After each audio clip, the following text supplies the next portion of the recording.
Hello, everybody, and welcome to Spiceland, Indiana, home of Newcastle Motorsports Park, here for the Stars Championship Series King of the Castle. Warm-ups are getting underway here, starting with our KA Masters class. My name is Alexander Searle. Alongside me in the booth, Caleb Vieska and Haley Donaldson. Haley, welcome into the booth. First of all, Caleb, you're down there on pit lane throughout most of the afternoon. What's it like down there right now?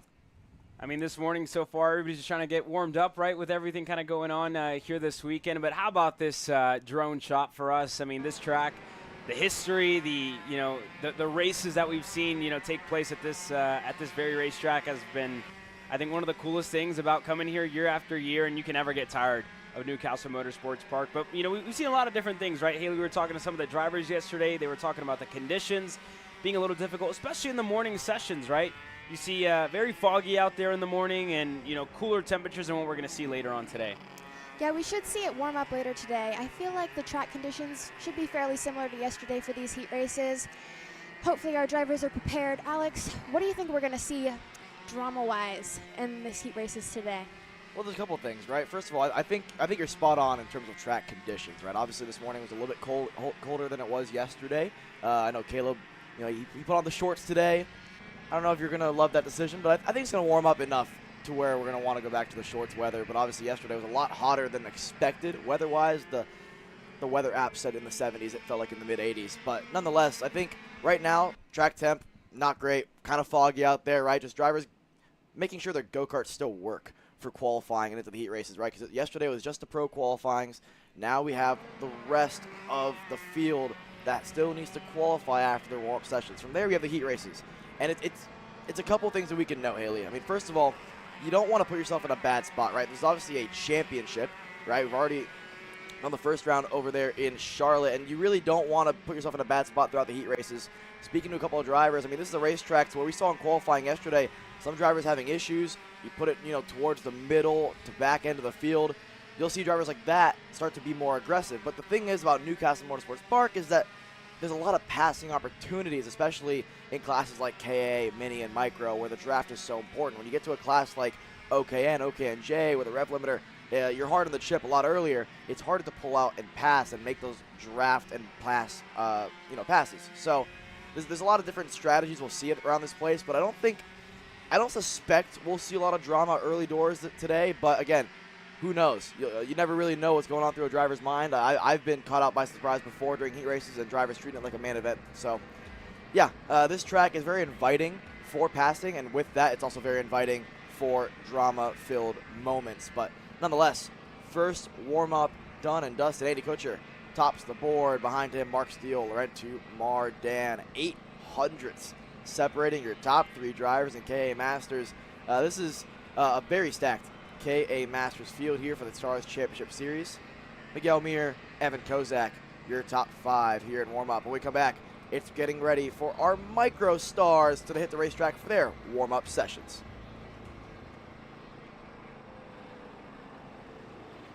All the way up to the finish line. Who is it going to be? It's Sean Perez, who wins in Crescent. Ty Fisher wins $1,000 in KA 100 Junior. How about John Bird for TV Kart USA on home soil?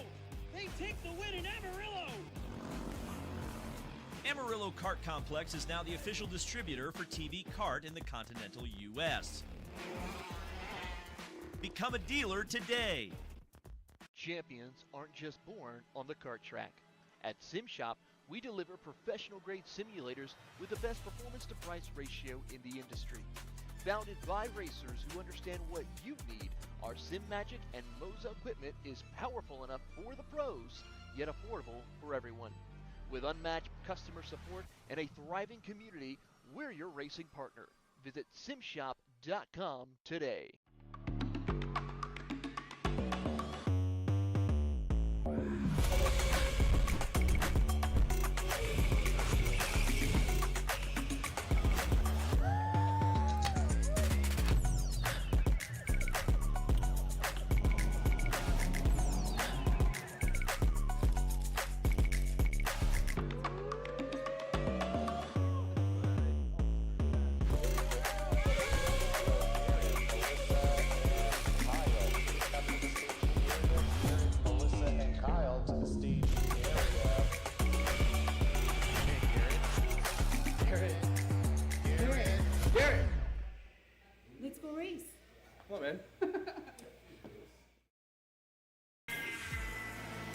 Florida kart racers, you asked for it, and we're going to bring it.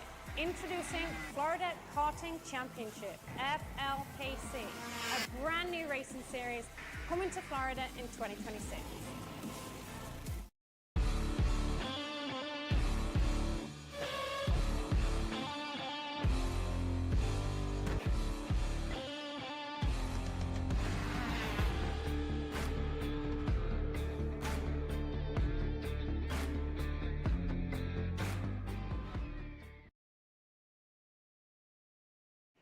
Welcome back here, and we have issues already for Lennox Lockhart and one of the Paralyn machines stuck into the grass early. That's the 14. I think that indeed is Lennox. Looks like his helmet, and that is him. And then one of the Paralyn machines, the 16 there, into the grass. Well, if you want any indication of how slippery it is out there, both kids slipping, trying to get their go-karts back onto the racetrack. Obviously, with how wet the grass is, anybody who's driven a kart or a car before, even if the track feels pretty dry on a dewy morning like today at Spiceland, Indiana, if you touch that grass, it pretty much accelerates you off the surface. And it would not surprise me at all if that's what happened to both those drivers there. Just the grip levels catching them off guard early doors here in this one. And we spoke about it for the KA Masters warm-up. You know, the grip levels are probably a little bit less than what we had yesterday to start the day. You can see how foggy it is here into the dog leg and through turn number 2 in the hairpin. And the surface of the track, you can see it. Still some damp patches, right? It's enough for slick tires, you know, by far. But it's still not going to be to the level of what we saw during the practices and the qualifying session yesterday afternoon for the pro guys. So for the Micro Stars class, again, a couple drivers having a regroup there. Lennox and the 16 machine. If we scroll down here to look for the driver that was in that 16 machine to the Paralyn, I'll get you the name for that number a little bit later on in the session. But those two guys missing out on about a lap of track time. But again, warm-up sessions, they're there for a couple reasons, right? You want to put a decent lap together for yourself, for your confidence, but you just want to make sure the go-kart is in a decent window to go qualifying. You want to make sure nothing falls off the go-kart. You want to make sure that everything's going according to plan. And right now, we're seeing this trio, actually quintet, I guess, 5 go-karts or so working together. You're going to see a lot more of this as we head into qualifying, because when you get to the lower horsepower categories on a racetrack that's so wide and with such long, quick corners, the draft is so important on this place, Caleb. Yeah, Enzo Ramos was the driver in the 16 that we saw in the grass there earlier on today, Alex.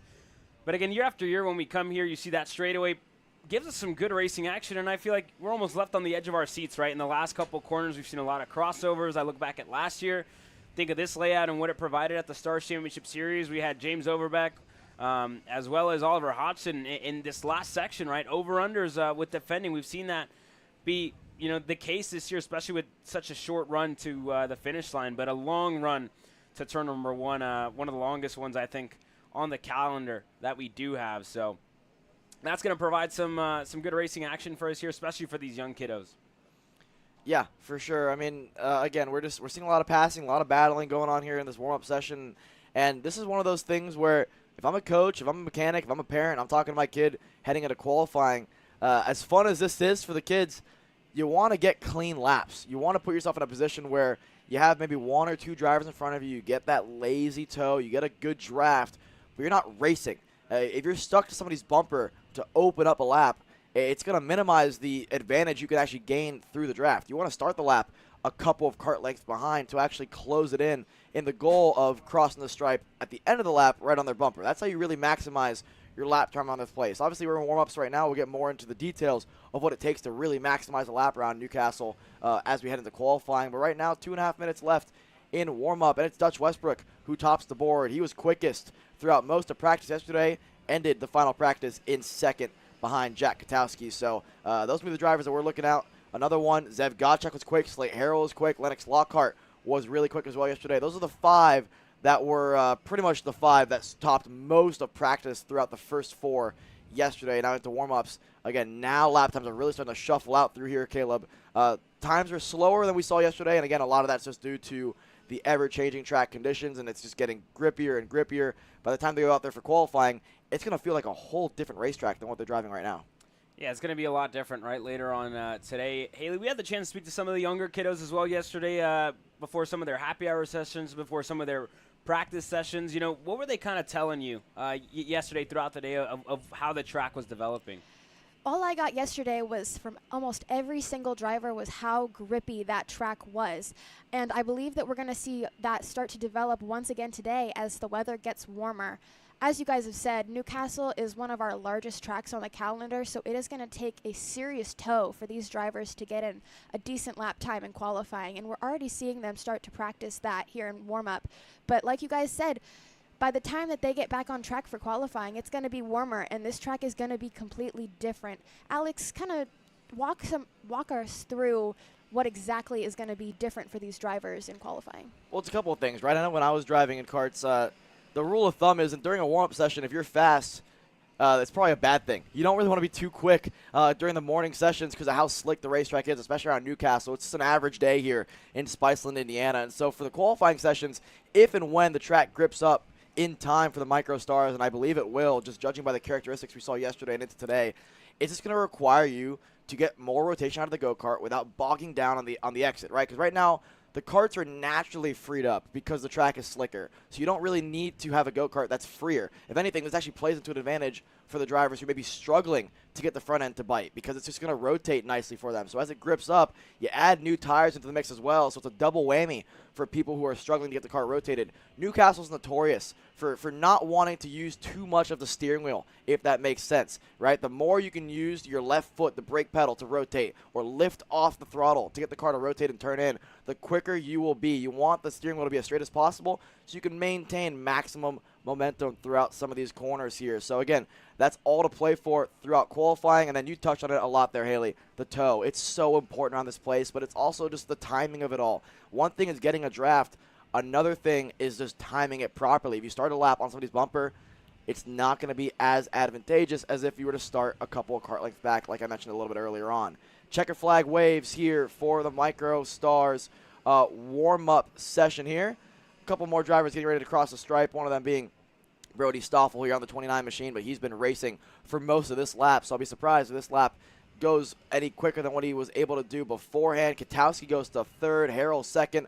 A lot of shuffling throughout the order here, but it's Lennox Lockhart. A 120.9 puts 3/10 on the field here in warm-up. Slate Harrell, Jack Katowski, Dutch Westbrook, Zev Godchak, your top five, but 6/10 between first and fifth. I think a lot of that has to do with the racing we saw on the circuit, and a lot of that has to do with the track surface and who's able to put on the right setup for this warm-up. How about this story as well? Looking back at 2 weeks ago for Aiden Go, one of the drivers that was super impressive in this Micro Swift class. This weekend, he wasn't supposed to come out here to Newcastle Motorsports Park, Alex. And with the help of friends, after seeing the results he had over at the Motorsports Country Club of Cincinnati, they paid for him to be here this weekend. And he showed up late yesterday and only had 2 sessions. Only able to get 2 sessions in. So how about that for all the friends and family that made it possible for Aiden Go to come out here and race this weekend after what was a super impressive performance for the second round of the SCUSA Pro Tour. So good to see Aiden Go out here with us today, and we'll see him as well later on. But here's the schedule for Saturday. We started at 8 o'clock in the morning Eastern time for the warm-up sessions. Qualifying starting at 9:30 Eastern, with heat races coming your way at 11:30. The Pro Show returns today at 2:10, as well as 5:10. Don't miss that action live here on Kart Chaser, the King of the Castle. This race, Alex, I think always one of my favorites, is the first one that I was able to do on air. And, year after year, coming back to this place, and how much it means the racers to come away with that trophy at the end of the weekend is I think, one of the biggest ones on the Stars Championship Series calendar. Well, in general, Newcastle is one of those tracks that you look at the calendar and you just circle it, right? This track is super fun to drive. Most drivers, it's up there in their top 2, top 3 tracks that they go to year-round. So it's always fun to come here no matter what series we go to. But for the King of the Castle, the trophy's awesome. The show is awesome. You don't want to miss the Pro Show later on today throughout the motos and into tomorrow, where the main event's going to be awesome. And obviously the Pro Stars, mandatory donuts for those guys, so it's always cool to see the shifters burn it down for us, give us a great show on Sunday. But before we get to that, obviously we have to qualify for these young kids throughout the rest of the day. We're still in warm-ups right now, but again, a lot still to play for here. Again, here's your Pro Show schedule here, 10:50 a.m. Eastern time. You got our Pro Show warm-ups, Moto 1, Moto 2, 2:10 p.m., 5:10 p.m. Eastern Standard Time. You don't want to miss it. Again, they always put on an awesome show for us, Caleb. Are donuts today or tomorrow? Tomorrow. Tomorrow. So I missed the opening round. It's been I would say it's been about a year. Listen, donuts for the main event. Been about 6. It's been about 6 months since I've had some donuts here at the Stars Championship Series. So I guess I must say I'm excited. Right? Probably won't fit into the macros all too much. I know we're on a healthy gym grind. We were hitting the weights there a little bit yesterday, Alex, trying to feel good about today. But even listen, then, I did that just so I can have a donut tomorrow. There you go. There you go, burning off some calories there. Yeah, it was myself, Caleb Vieska, Simon Sykes, Jake Faulkner, and Riley Can, our director. We were all hitting the weights yesterday. And Riley, if you're listening to me, Riley, we're doing cardio today. All right, today's cardio day. I'll pass. No donuts for you tomorrow then. There you go. All right, right, we got our Pro Rok Masters out on the race right now for their warm-up session here. Jake Federer on screen right now, and I got to say, I love the Pro Rok Master class here for the Stars Championship Series, Caleb.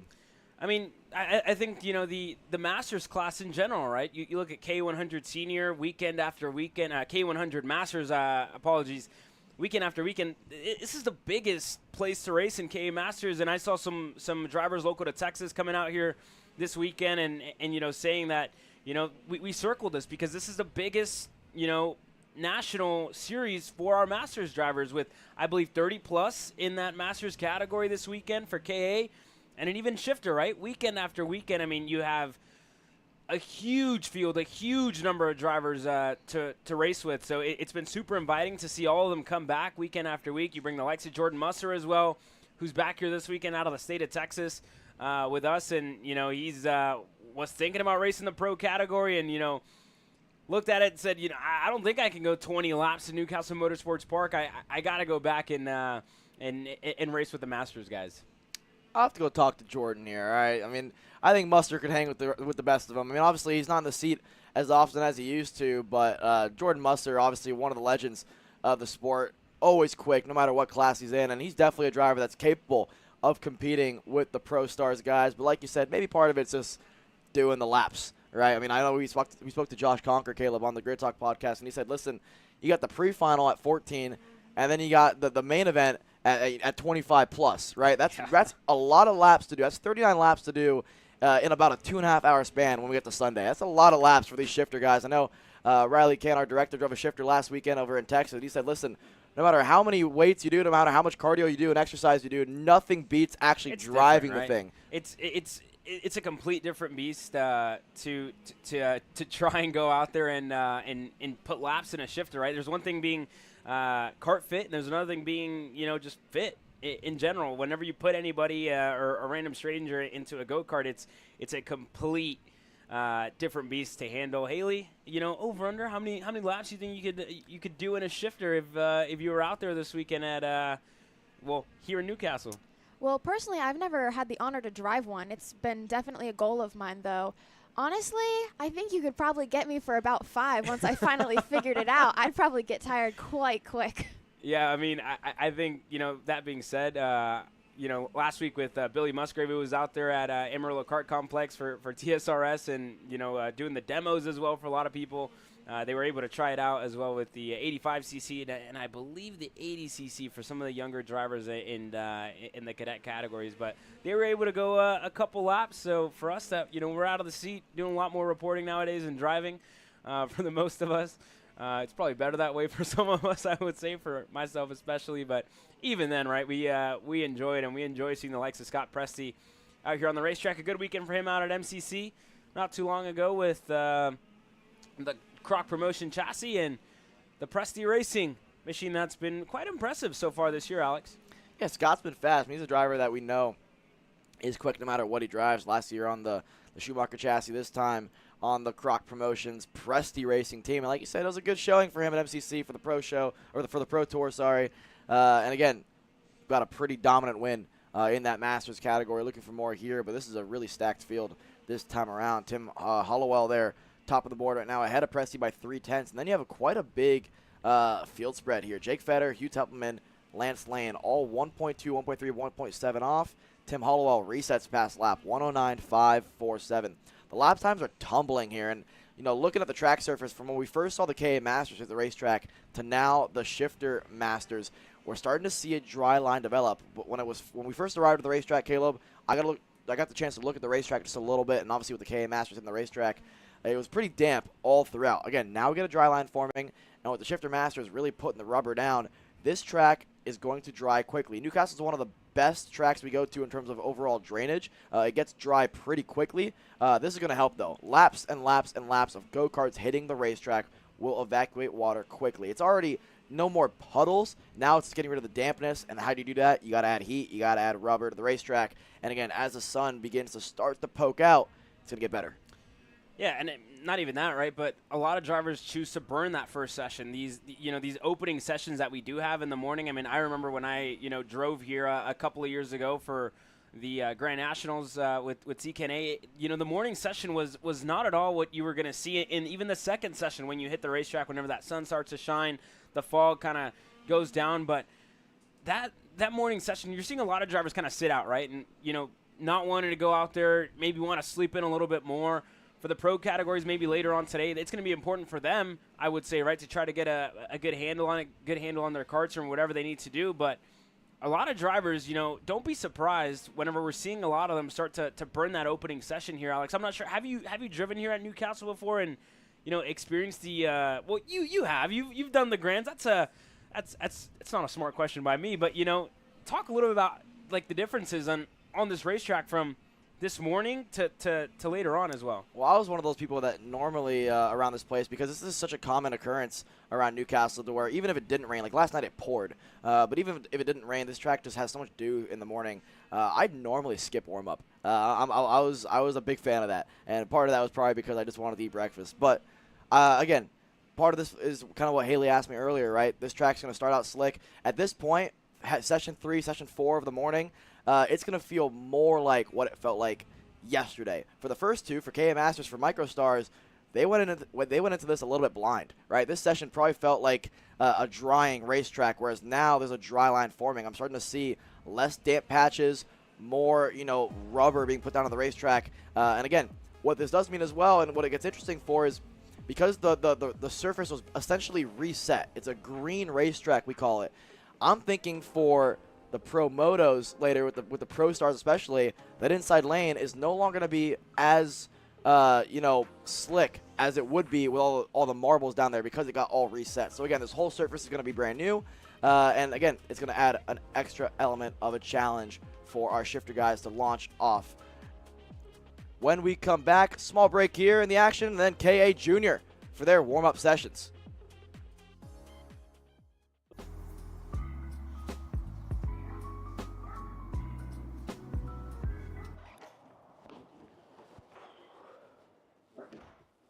Hey, what's up, Caleb? What's up, Brandon? You sound defeated. A long day at the office? Yeah, got stuck at a cat food marketing meeting for like 3 hours. I don't know a thing about cat food, and I don't even work in marketing. And then I got sent on a coffee run like I was some sort of intern. Then at the end of the day, when I want to go get gas, I just realized everything is so darn expensive nowadays, man. Yeah, you got that right. Like, do you have any idea how much we're spending on Netflix? It's like $20 a month. Do you know how much we're spending on cable? That's like $50 a month. But you know what isn't expensive? Tell me. Kart Chaser Premium. For only $9.99 a month, you can watch all the American karting action live from coast to coast. Subscribe and become a member today.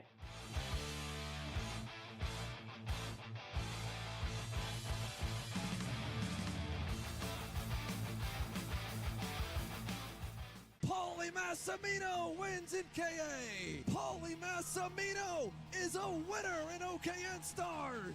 Take your driving to the next level with one-on-one coaching from 2024 OKN Stars champion, Paulie Massimino. Kart rental options are available if you'd like to keep yours at home, and drivers in all classes are welcome, from Briggs 206 to Mini to KA100 and X30. With in-depth data analysis, onboard video footage review, and lead follow on-track sessions, each private coaching session will see you end as a more complete driver than when you started. Book your coaching session now. This is Henry. Henry feels sad.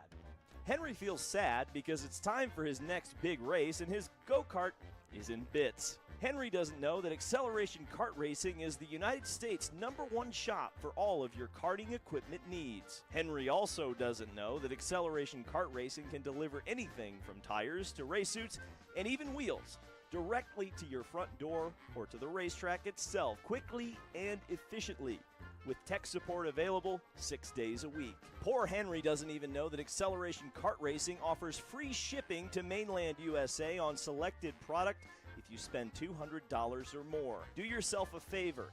Go to accelerationkarting.com and make sure that you are never left stuck on the pre-grid with Henry. Be smart and don't be like Henry.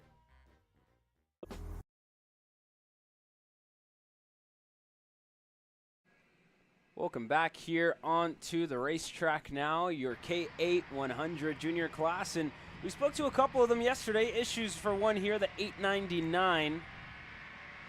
And that's Sam Tutwiler. Sam Tutwiler, indeed, with the Steel Motorsports team there yesterday. And, you know, again, speaking to a lot of these drivers through the paddock, Haley, you talked to a couple yesterday. Travis Pettit, you know, you and him were kind of going back and forth as well about the weekend. Yeah, Travis and I were able to talk. He finished 3rd here last year, so he's looking to get it on that top step this year. He said that he's had a solid weekend thus far. He's feeling fast, he's feeling confident, but he knows he still has some work to do to get it there. And as well, how about him for last weekend, right? You look back at 2 weeks ago, going back-to-back in what was X30 Junior and K Junior. You know, confidence-wise, what do you think that does to a driver when he comes into this weekend with so much momentum like that? I think for a driver like that, obviously it feels great to be coming off those wins. However, it's certainly an extra level of pressure. You know, you have everyone's watching you, everyone in the paddock wants to beat you.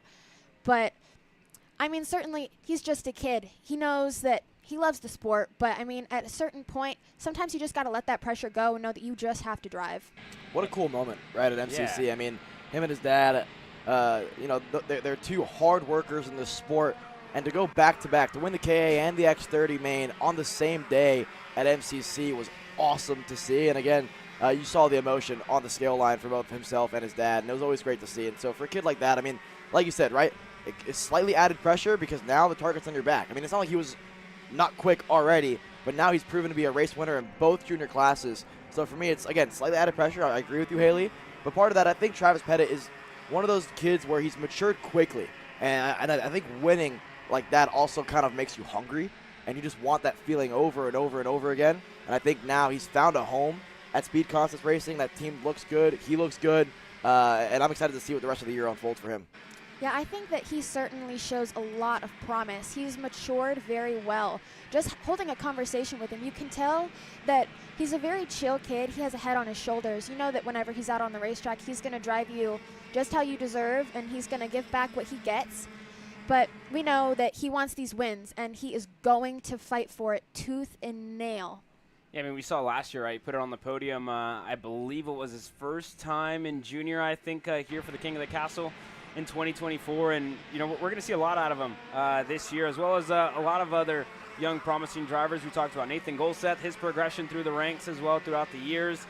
He was impressive here last year as well as, you know, a couple weeks ago at MCC where he put it on the pole in X30 Junior, just KA for him here this weekend, not running the OKN-J. But again, just a little bit of bad luck for him, right, throughout that weekend with mechanicals. And now here this weekend looking strong as well with his teammate and Tristan Murphy, two of the Ryan Perry Motorsports drivers that, again, have showed a lot of promise, right, throughout the year, guys, and, you know, still looking for that breakout national race victory. Well, Tristan Murphy, you got to remember, yesterday, thinking to the OKN-J side of things, I mean, he was a driver that was right in front of Royce Vega heading into the last lap of qualifying, spun it with 3 corners to go, and didn't get to complete his last lap of qualifying. Vega went on to qualify second with Weiland on pole, and Murphy holds on to 10th in OKN-J. So I think a couple things. For one, now for KA Junior, you want to at least flip the script a little bit for yourself if you're Ryan Perry, if you're Tristan Murphy. But two, at least there's a little bit of confidence, right? Because you know the pace is there. I mean, you were in with a shout at a pole most likely with the track position he had heading into that final lap in OKN-J, and you want to translate that into your KA Junior package. Obviously, the setup is going to be slightly different the way you approach the go-kart, but the driving is going to be roughly the same. So this is Murphy's first lap in warm-up where he's had clean air, no one in front of him, no one behind him. Let's see what the lap looks like for him. Dupuis goes top of the board right now, Landon Brewer P2, and now Murphy crosses the stripe 5th, a 1:13.8 compared to Dupuis' 1:13.5. So again, a lot still to play for. This is one of those classes, Caleb, where the draft is oh so important on this place. Yeah, I mean, we've talked about it throughout the weekend. I think anybody or any class in the 100cc to 80cc range is, I mean, any class really, even up to 125 with OKN and OKN-J. We're going to see a lot of it, right? I think that's going to be one of the biggest topics of conversations as well throughout the main straight and all these long corners. But racecraft is as well, I think, going to be even that much more important with, how easy it is to make mistakes with, grass runoff all around you. If you put a foot wrong, I think, in any given corner, this track is very, I would say, unforgiving, with the rumble strips, with the way they treat the kart, as well with the grass. We've talked about a whole lot of things, and we're seeing it here, right? One mistake or one incident puts you in the grass, and, you're losing 10, 15 positions here, Haley. Yeah, I mean, for sure. I know I saw Tristan Murphy yesterday. I was in the corner whenever he spun, and I know certainly for a driver like that, it certainly shakes your head. It takes up your mental space. I know he went back to his hotel last night, and I'm sure he was thinking of how can I salvage this tomorrow? How can I shake this feeling? I mean, I know he wants to put it on pole. He wants to get it there. And also, I think it's that much more important for the direct drive categories like our shifters and our OKN and OKN-Js, because you make a mistake like that, you can't get restarted here, right? You can't push back onto the racetrack while it's hot. So, one mistake it's one and done, right? And I think that adds to the pressure, that adds to the level as well that we're going to see later on today for Lexa Murphy. But for him in KA, this to me should be a little bit of a confidence boost. We've seen it throughout the years. We talked about Paulie and what the KA class has done for him, to his confidence, to James Overbeck as well, moving into 125cc this weekend with OKN and what that's really done for them. So, that should be the same thing here for Tristan, and I think he's off to the right start and to good pace here early on in the morning warm-up session. Going fastest overall, Madero's in second, Nathan Dupuis just crossing the line now in third, with Callan Berghofer actually going faster than Dupuis up to fourth. So we're going to see a big shakeup, I think, and a lot of drivers start to really come into their own here this weekend, Alex. Yeah, well, Murphy there, that final lap, a 1:12.6. Golseth 4/10 back at a 1:13 flat. Medeiros, Berghofer, Dupuis, your top 5. This is only Group B. There's still one more group to go here for our KA 100 juniors, and a 1:12.6, the lap to beat here in the warm-up session. But again, I suspect lap times just to continue to get faster. So I mean, if you're in Group B, you come off the racetrack and watch Group A, and their lap times are a little bit quicker. I wouldn't be too alarmed, because again, the track's just getting better and better. We never want to say it, right, whenever we go to a different racetrack. I said it yesterday. I'm not going to say it today because there is clouds in the area. But I think we saw way too much, I'm going to say, wet racing here last year, Alex. I remember the long days that we had here, just, soaked, poured, wet socks, everything in between, right? Not fun, especially at a place like this. So, you're already starting to see the dry line start to form, right? You see the kind of the gray areas as well, the rubber line that's been put down. That's going to be super slick here in the morning. But even then, it's all going to add a huge wrench into things. Like you see the wet line there on the left-hand side of your screen, the dry line starting to form. But I love to see that. I love to see that. I don't see any green and yellow spots. I'm not going to say what those green and yellow spots mean on the radar. But I don't see any. Rain. You said it. See, I didn't want to say it. That's on you. That was a little bit of an oopsie by me, but Haley, you were you just got out of school, just graduated as well. What type of clouds are in the air whenever we are expecting rain? Caleb, why would you ask me that question? It's cumulonimbus. It's cumulonimbus clouds. Hey, whenever we're you can't. If you watch Kart Chaser, you can't say you didn't learn anything today. How about that? Cumulonimbus. That's all thanks to the movie Up, actually. Really? Yeah. I don't remember that. Actually, I do remember that. Yeah, I mean, it's cumulus clouds. I'll see you're wrong. My apologies. Shout out Riley Can. Hey, there you go. My apologies there. But here we go. Next half of our K8 juniors out onto the racetrack now, and all about setting a good lap time. And again, it looks like that pit exit, a little bit of standing water in there, Al.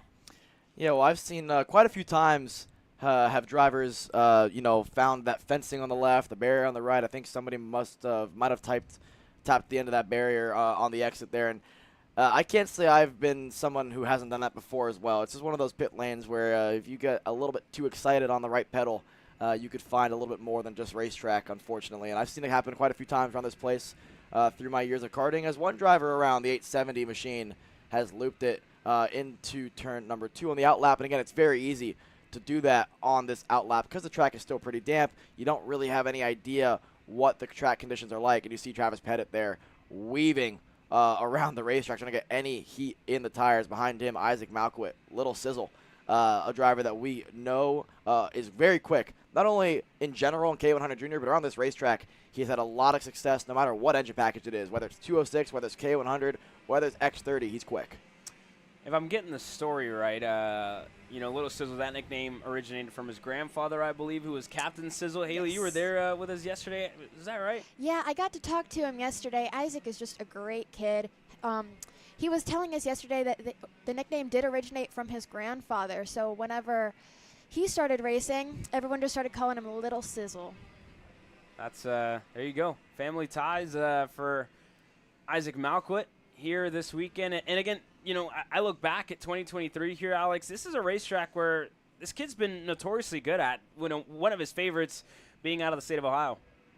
Yeah, for sure. I mean, he's had so much success around this racetrack. Behind him, Ben Abernathy as well, a driver that has really been – he's shown some speed this year. I mean, last year he was quick, but this year, anytime he shows up to the racetrack, that driver has been very quick. The Hote CD machine, the 857, looking for a little bit more here around this place, and then you go one further back to find yourself John Antonino. That's a driver that won an OKN-J to open up the year for Stars Championship Series over there in Charlotte before an unfortunate penalty after the fact. But for John Antonino, he has been quick in both classes, and he's really matured as a young star in the junior categories. Can't wait to see him continue to move through the ranks as it goes on. But again, such a fun interview always. Got a good head on his shoulders, and again, the MPG team is fully behind this kid. And for good reason, right? He is super quick on board any piece of equipment that has an engine to the right of him. I believe he's been busy as well with Lucas Oil and the School of Race, done a little bit of that as well. One of the sponsors here, the Stars Championship Series, along with a couple of others. But, that's been huge for John Antonino to speed up his progression. You go out there, drive a race car at 100 miles an hour, and then you come back to karts and race just 30 miles per hour. I guess you could say quote unquote slower, right? But even then, for him, I wouldn't say it translates all too much, but it's definitely going to slow things down for him and help that thought process, I think, race after race. Yeah, well, it's always interesting to see when drivers make their first step into cars, right? 'Cause it's a little bit different. Karting definitely it requires quicker hands, quicker reactions, and the way you approach is different, right? The sense of speed, the sensation of speed, like you said, quote unquote, a little bit slower than a race car, but it's going to feel faster. Even speaking to a couple of drivers who race an IndyCar F1, you get in the shifter, it feels faster than any car they've ever driven, no matter what it is, right? And so especially from a K100 going, 65, maybe reaching 70 through the dog leg, and then into a Lucas Oil School racing car where you might hit 120, depending on the straightaway that you go to. It's pretty significantly quicker, right? But the way this racetrack is, at just over a minute long around Newcastle, and in other racetracks we're doing 45 to 50-second lap times, depending on which racetrack you go to. It's going to feel faster, a lot more corners in quick succession. And so, again, you're learning different habits that you could translate to cars and then back to karts here. I'm sure Antonino will tell you this, and I'd love to actually get a chance to talk to him throughout the day and just be like, listen, what have you learned hopping into your first big car, and how does it translate back to the karts? Because I know a lot of times I'll speak with young drivers. They'll say, listen, I hopped in a car for the first time, came back to karts. My hands slowed down. I got quicker. Everything started to make more sense for me.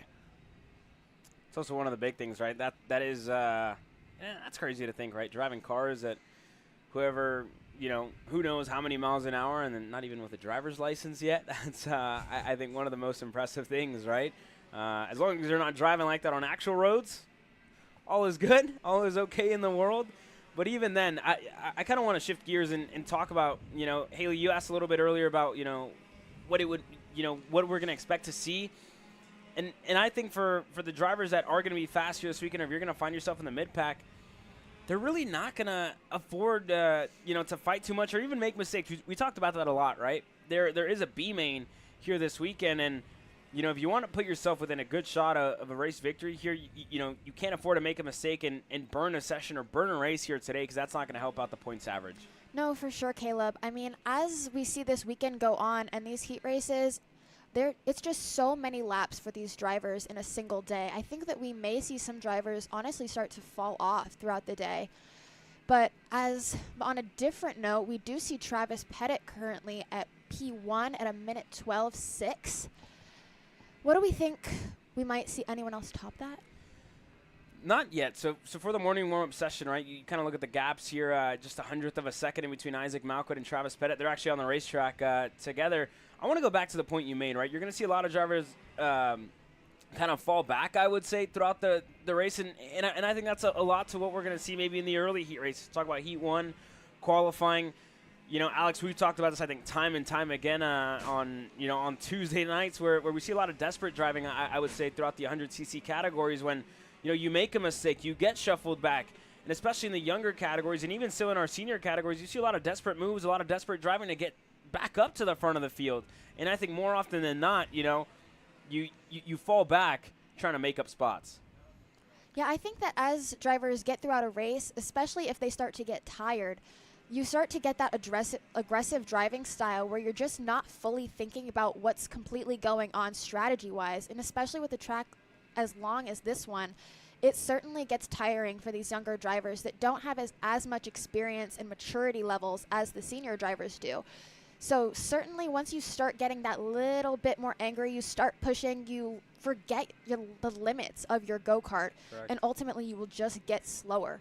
Well, this class has kind of adopted the pass or be passed mentality, right? I mean, we see it all the way throughout the lower categories and into the K100 junior and senior side of things. And again, it's one of those things, Caleb, where you might want to work with the driver in front or behind you, but they don't have the same exact idea as you. And all of a sudden, if two drivers aren't in coordination with each other, things can get a little bit sloppy. And when you add 30 to 40 drivers on the racetrack at one time, all with the same mentality, that's when things can get a little bit, south for a couple people. And so that's, like you said, once you start going backwards in a class like K100 Junior, it's really hard to get your foot back in the ground and go forward again. And that's where you see the aggressive driving, you see some desperation moves, and that's when you see the chaos that tends to ensue during one of the heats, if not the pre-final main event for any of the K100 Junior or senior classes, and even down to the micro mini side of things as well. Because on a track like Newcastle, the draft is so important. The field is usually tighter than even the lap times will show during the warm-up session.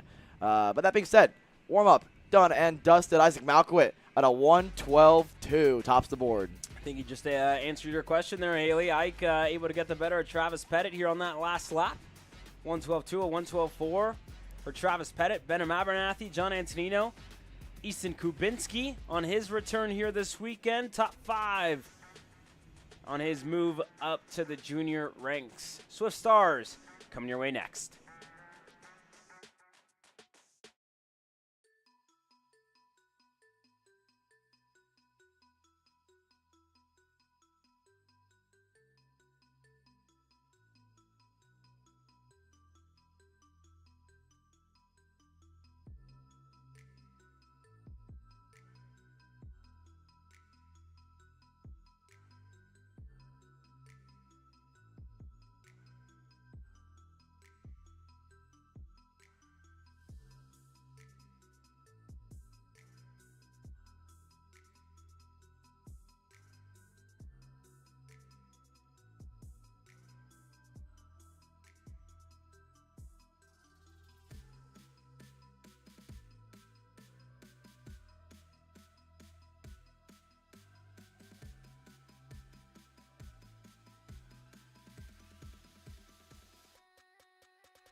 Swift Stars out onto the racetrack now. And again, wishing a huge happy birthday to Cameron Johnson, who brought us over yesterday some Kart Chaser themed cookies, which we were very appreciative by. I still have mine actually in the hotel room, saving that for later on in the weekend. But huge shout out to him and a very happy birthday to him. That was great.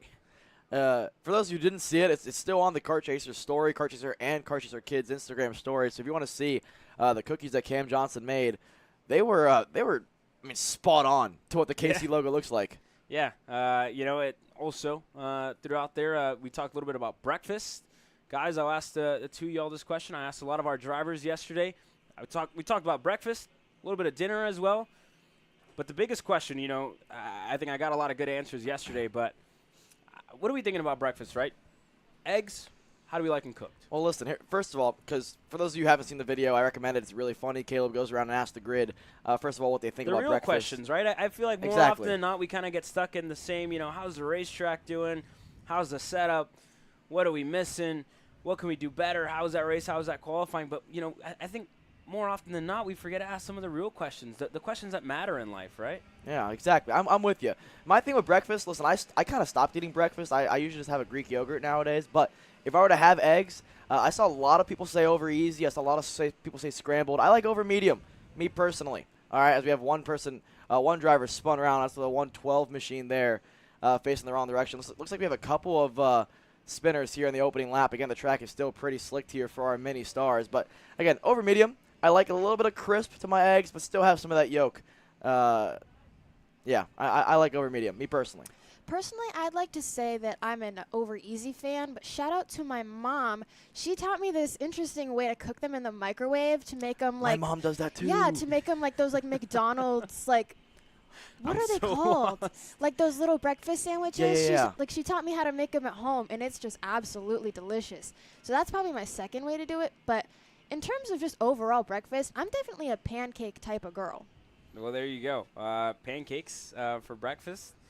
And for me, I never answered because I was asking the questions, but I agree with Alex. Over medium, I think, is a perfect way to cook an egg, right? It's not too... I wouldn't say it's not too soft, but it's just that right amount of crisp that you need. Next question that we asked, we talked about the new pizza bar here at Newcastle Motorsports Park. One of the toppings that's not on there is pineapple, and we asked a lot of people if that's a topping that should be on there. Alex? Listen, this might be controversial, but I think pineapple does belong on pizza. I'm not going to sit here and act like I order Hawaiian pizza on a daily basis, but if it was in front of me, I'm not going to decline it for some pineapple. Alex, I'm going to have to disagree with you there. Fruits do not belong on pizza. Absolutely not. Never. Next thing I should say is that pineapple on pizza should be the 8th wonder of the world. I said it yesterday on social media. I'll say it again here today. It has a spot in my heart. Exactly. It has a spot on a piece of pie here at Newcastle Motorsports Park. Besides that, enough of the food talk. We'll talk a little bit about our Swift stars that are out here on the racetrack. Jaden Francisco out there now. He's currently quickest. Jake Manalio right behind him. Maxwell Macha. Holden Myers, Wynn Gottschalk. We saw him back here 2 weeks ago at MCC, and he's here this weekend and racing with us at the Stars Championship Series. Yeah, I actually, for Jaden Francisco, I don't think I ever told this story, actually, Caleb, from Charlotte. You weren't there, but since, there seems to be a common trend of falling on go-karts, from you falling on Kyle Wick's front fairing over at MCC for the Pro Tour. I fell on Jaden Francisco's go-kart at Charlotte Motor Speedway, but I'm going to blame Aiden Levy for that one. For those who've ever seen Caleb or I on the grid, or even Haley nowadays, when we have our ears in, those are noise canceling. And when both of them are in and we're walking backwards, right, talking to the camera, we cannot hear anything. And so Aiden Levy at Charlotte Motor Speedway for the first round of the Stars Championship Series was pushing Jaden Francisco up to the grid. And he was, being Aiden Levy. He was, beep, beep, beep, like it was a forklift. I couldn't hear anything because I'm yapping to the camera. Sure enough, trip, down I go on top of Jaden Francisco's go-kart. And I felt so bad. But the kid, took it like a champ. And he actually, I think, ended up winning that heat race that I fell on the go-kart. So, you know what? I think we sprinkled some good luck. Exactly. Definitely not, I would say, in the plans here this weekend. That's done, dusted. Listen, Haley's next in line for it to happen to now. No. We're not going to say that. But, moving forward here, a couple of other young guns have been quite impressive, right? Daniel Gary, you talk about him, as well as, I believe, Austin Taylor for the MPG Academy. I believe he is in this class. Feidinger as well. the 100. I mean, just a couple of miles down the road, right, from now, K1 Circuit, Whiteland, just, an hour away. Coming out here, still a home race for the MPG Academy boys. And, again, they've been really quick around around Newcastle in years past. Yeah, that entire squad has been super quick. I mean, up to the K100 junior ranks as well, and into, even the OKN side of things with Austin Olds being incredibly quick as well, putting on a pole yesterday for OKN Stars. But right now, no one quicker than Ryan Perry Motorsports and Jaden Francisco and Jake Manalio. 1-2 at the moment for Swift Stars, but this is a pretty stacked mini Stars field. DeGeneiro, Gaddis, Howard, your top 5, 3/10 separating those drivers. But this is one of those classes where, Caleb, it's probably, and I've said it for most of the year now, the hardest class to predict a winner, because it seems like every series we go to, every track we go to, there's either a different winner or at least a different battle for the lead every single time. Yeah, and, Haley, we were talking about it yesterday, right, with some of the younger drivers. The key to the game here this weekend, they were talking a lot about momentum. Yeah, for sure. I mean, at a track like this, when it's so large, you really have to carry that speed through the corners to be able to hold that good lap. I mean, these karts are just so momentum-based. If you don't find that way to roll the kart the way that you need it to roll, you're just simply not going to be quick here. Yeah, and, even speaking to Enzo DeGeneiro yesterday, right, a kid who's been really rapid so far this year. He was talking a lot about, they couldn't get that rear end to stick. And, Alex, I'll shift it over to you, right? You said he was having that rear kind of, kick out a little bit throughout the corners and didn't have that momentum through it. What could he be facing, and what's a quick fix to it, do you think? Yeah, well, I mean, around this racetrack, I mentioned it earlier, it's not the worst thing in the world to have the rear sliding. Now, if it's sliding too much, you get over rotation and you're getting too much counter steer with a chassis this tiny, right? It's a shorter wheelbase than, say, the junior senior shifter package, which is a larger adult size chassis, right? The shorter the chassis, the kind of the less rotation you want, because you're going to get natural rotation because the center of gravity is more centered, right? All the weight's in the middle, whereas on a bigger chassis, you're at least a little bit more towards the back. You're sitting more on top of that axle, and you're going to get natural rotation just by the body, but you're going to want to set it up just a little bit more than you would when the weight is so centered, and it kind of rotates like a tabletop, right? So sometimes you get understeer, sometimes you get oversteer. But again, if you get oversteer too much, you start to slide too much, then on the exit, the kart will bog down because the kart's fighting itself on the exit, right? So that's probably what he was talking about, where it's just over-rotating, because ideally, on a cadet-style chassis, you want to have at least some level of rotation. You don't want to be turning into a corner too much around this racetrack. But the track conditions were interesting yesterday. I mean, it was pretty characteristic for Newcastle, but it gripped up, I think, quicker than expected and usual, right? Especially for the weather that we had throughout the day, Thursday night into Friday, and then just the level of grip being put down rather quickly throughout the 3 practices for the pro guys and the 4 for the rest of the field. And so, again, when you over-rotate on a track with a lot of grip, that's when on the exit the kart could actually not be free enough, and the kart it just won't be rolling enough, right? That's why we call it roll speed through the center of the corner. So, again, that's probably what they're fighting, but you don't want to overcompensate, put some grip back to the rear, and then you're starting to get that push, understeer, right, where you're turning into the corner too much and the front end is not biting. So, again, that's the level of difficulty that these drivers have to face, and that's part of why the Stars Championship Series is so awesome to watch. The limited practice time, you don't get a whole lot of time to go out there and find different setups, try different things. Yeah, I mean, I think that's, what's been really characteristic about this series, right? You have 3 days to get on it. You practice on Thursday. You're not racing here today. You practice on the weekend before. You're not racing here this weekend either, right? There's a very, very strict practice ban that goes on to make it fair, to make it even. For all the drivers that either can't come out here a weekend before or can't come out here a day before, right? That makes it shorter days for the teams, as well for the drivers missing. Well, we're out of school now, right? We're full swing into KC summer, and not much school going on for them, I would say. So for them, I think this works out best, and the 3-day format has been one of the cool things about this series year after year. Well, as warm-up is done for Swift Stars, Francisco, Myers, DeGeneiro, Howard, Manalio, your top 5. On our screen is K100 Senior. How about that for Emery Lida? He's one of our co-hosts on Grid Talk there, Caleb, and it was a solid day for Emery yesterday. Thereabouts inside the top 20 here for KA Senior, looking for a little bit more. We saw the likes of Enzo Vidmontien on our screen as well, and many, many more drivers here down on the grid. Further back, Caleb Gaffera for the 911 Hotes DD machine. He's been pretty quick throughout most of this weekend. We actually ran into him this morning, Caleb, at Mr. Fuel across the road. Yeah, there you go for Caleb G. And we were talking about how strict the practice ban was as well for the senior categories. I believe you're not able to do double duty in KA Senior and an OKN. He went out there to break in a motor and test the chassis for the Hoach driver development with a driver who was late with travel issues, and he got a DQ in the happy hour session in KA for getting that extra track time. So, they're not messing around here. They're you got to stick to the rules, stick to everything in between the lines, right? So that was a wrench in things for Caleb G going into qualifying later on today. Yeah, well, the biggest thing what that does is essentially now you're going to have poor track position for your qualifying order, and that's a big deal in KA. Yeah, and we were talking a little bit yesterday as well. I know you spoke to Tony Rivera yesterday, Haley. What were you kind of getting out of this field, right? How do you think everybody was feeling, especially for some of the BJR guys that are local to you over at Trackhouse Motorplex, for them coming in with such momentum on the 100cc side of things?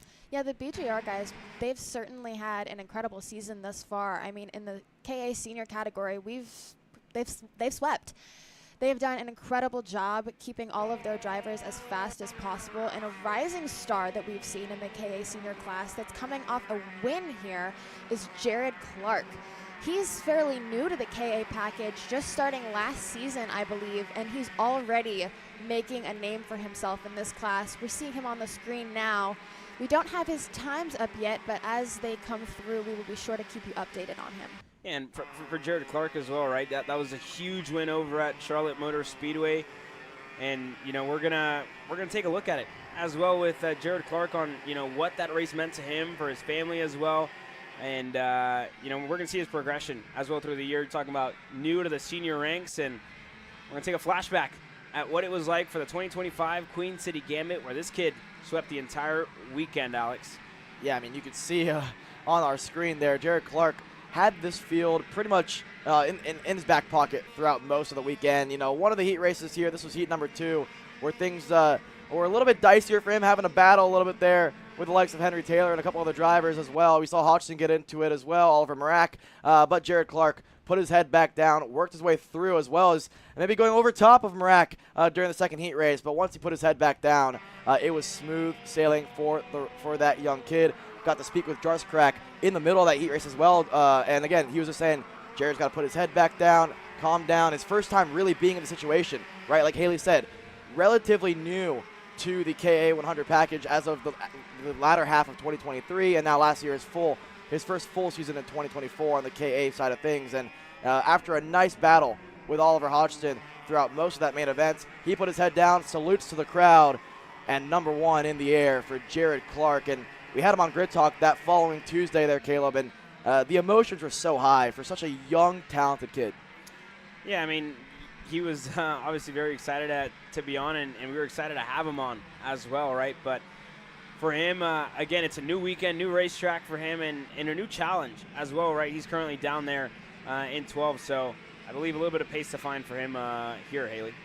Yeah, Jared's one of those drivers that, I know we touched on it earlier, that it's kind of hard that once you don't show that initial speed, it's hard to not get frustrated and start pushing too hard. But Jared's one of those drivers. He doesn't let things like that shake him.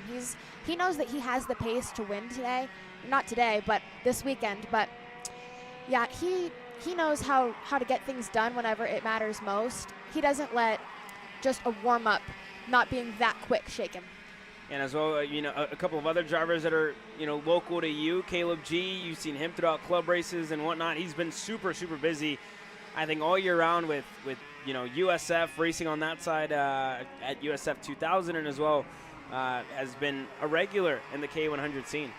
Yeah, I mean, we haven't got to see him at the club races that much recently because, he has been traveling so much with that USF stuff. But whenever we do, he's always quick. He always has the pace to show that he can always get it done whenever he does return back to the karting scene.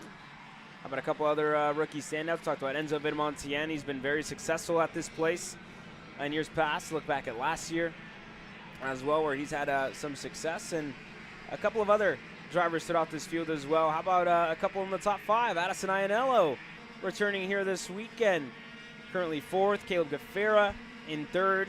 Oliver Hodgson, the reigning king of the castle here at Newcastle Motorsports Park, Alex.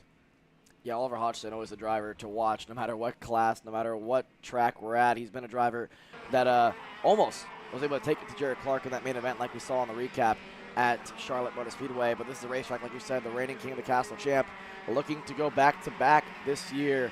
And again, Hodgson's been fast all year long, looking for a little bit more speed this time around. I mean, the last time we saw him in a go-kart was MCC for the Pro Tour, and just struggled a little bit for pace. He said, listen, it's one of those weekends where the kart actually feels good. We're just a little bit off. And so they've been back to work, went back to the drawing board a little bit, and back to a racetrack where Hodgson is able to really show his talents. And again, I think this track, shows off his driving style the best. He's a very smooth driver, and on a racetrack with long corners, all about rolling the speed in, I think it plays into his hands very well. Yeah, we look back at last week for Peyton Phillips, stood on the podium at the end of it all. And even now, you look at the pace he's had. They struggled with motor issues, but that kid drove the wheels off of that Arcane Motorsports machine to get up there to the front with his team owner, Trevor McAllister, out last weekend, back here this weekend, and the whole team in full force as well for Arcane Motorsports. A long trip and long travel for them, back-to-back race weekends. I should say 3 back-to-back-to-back race weekends. Yeah, that's a lot, Caleb. I mean, we'd know it as well, right? I mean, when you're going back-to-back, back-to-back-to-back, no matter how many weekends you are on the road, it can be a lot, especially when you're driving as well, right? But it's all part of the game. It's all part of the sport that we love. And again, as tired as some of these drivers may be, just driving over and over again, different series, different tracks, different chassis, traveling the country, that's just part of the game. And again, it makes it all really fun for us for sure. Yeah, it makes it fun for us. I think makes it for a lot of the people at home, right? Keeping them busy on the weekends. And we appreciate all you guys joining us as well for the morning sessions on this Saturday morning. Again, all kind of out of whack, I would say, with last weekend. We were live Friday and Saturday with night races over in Texas. And then, for a lot of other drivers as well, right through the weekend, have done 3 back-to-back-to-back races. Talk about Billy Musgrave coming out here this weekend. He was out in Texas with us the week before and in Cincinnati before that. But here's a look at the schedule. Qualifying at 9:30 a.m. Eastern. Pro show as well at 2:10 with heat race number 1 behind the paywall. Only $9.99 a month. You can become a KC Premium member and watch all the racing action live from coast to coast. You've seen the commercial. I was in it. And, yeah, cheaper than cable, cheaper than Netflix, cheaper than a whole lot of things out there today. I think it's cheaper than most subscriptions nowadays. I mean, like, even Uber Eats, it's like $12 now, right? I think it is. I don't know what it is a month, but it's more than KC. And I would know because I get a lot of Uber Eats low-key, but I need to stop doing that. But, yeah, so I need to stop doing that. I need to make my own food and stop being so lazy. But, nonetheless, checkered flag is out for our KA Stars, and it's Oliver Hodgson who tops the board at a 1:12.114. Peyton Phillips, Vid Montien, Drew James, Jared Clark, your top 5, separated by 1.5 tenths here for the first of 2 groups in KA Stars. Brandon, why are there all these charges for just over $200? I'm tired of all this branding business, okay? Branding this, branding that. Why are there all these expenses on AKR over $200? We know, okay? Take a walk with me. At Shop AKR, they have everything you need to start racing at a very cheap and affordable price. They have MXC rims, they got chains, electrical stands, tilt seats, they got MXCs. And if you didn't know, on top of that, any purchase in the continental US over $200, that's free shipping. Hey, aren't you supposed to be in the AKR Anonymous meeting over there? Dude, I'm doing a commercial. Dude, we have no time. It's about to start. Stop. We all love Shop AKR. Me? More than others.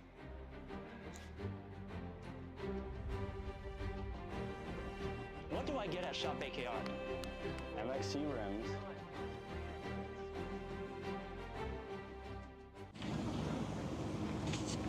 Kyle, what are you doing? It's got my new Greyhound seat. You don't even have a cart. Doesn't matter. I have a Greyhound.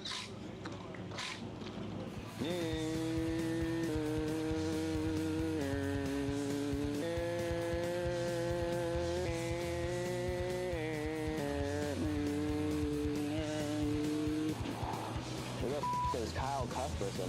Doesn't even have a go-kart. Doesn't matter.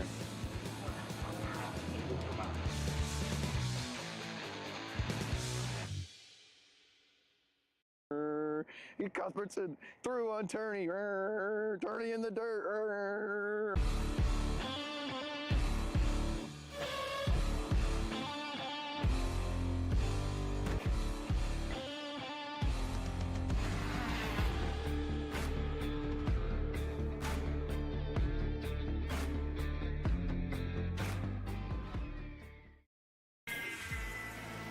Florida kart racers, you asked for it, and we're going to bring it.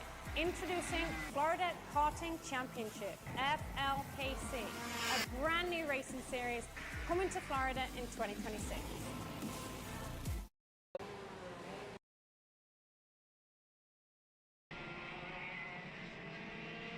Welcome back here to Newcastle Motorsports Park for the second round of the Stars Championship Series, the King of the Castle, the second half of our KA 100 seniors out onto the racetrack now. Here we're following Alan Isambard. He showed great pace yesterday. I think we're going to see him show his stuff throughout this weekend. He was very quick in Cincinnati for SCUSA, but he just couldn't get it done. Unfortunately, I think he had some mechanical issues, if I'm not mistaken. He was running the X30 Pro class there that weekend. He was very quick and not sure what the issue was for him, but again, just a backward slope for him. Could never really recover, but you know, he was super comfortable on the 125cc package just a couple of weeks ago. But you know, you look back at Charlotte Motor Speedway here at Stars, and you see what he did there, what he was able to achieve last year at the Queen City Gambit. And then again, bringing that momentum that he had in 100cc categories last year, bringing that into this year, I think has been good for Alan, Alex. Yeah, I mean, that's a driver that, I mean, every time we see him at a racetrack, it's something different, right? K100, X30 Pro for SCUSA, for the SCUSA Pro Tour.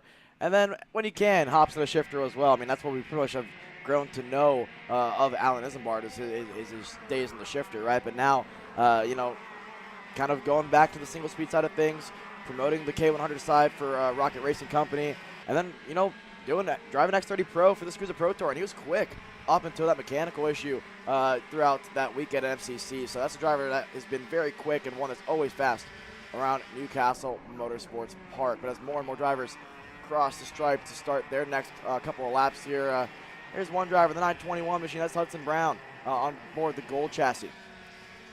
Yeah, Hudson Brown, he's been a regular here at the Stars Championship Series. He's been pretty good as well out here at Newcastle Motorsports Park for the four cycle side of things on the gold card as well. And again, finding some pace here this weekend, saying that he's felt super comfortable, more comfortable than ever, racing in 100cc categories here this weekend at Newcastle Motorsports Park. A couple of others, Colin Lloyd, saying that he's finally felt up to grips with that Sodi Velocity Racing chassis here this weekend. And joking around with him yesterday there, Alex, he said, it took me long enough, but we finally figured it out. We're going to be fast this weekend. Well, he's quick so far. Already P6 here in warm-up. We're only about 2 laps in to this warm-up session, but Colin Lloyd is a driver that we know can wheel around any racetrack, on any engine package. Doesn't matter what you give him. You give him enough time to figure it out and learn it, and he's going to be fast. And the 961 is a driver that I'm expecting to see towards the top end of the field.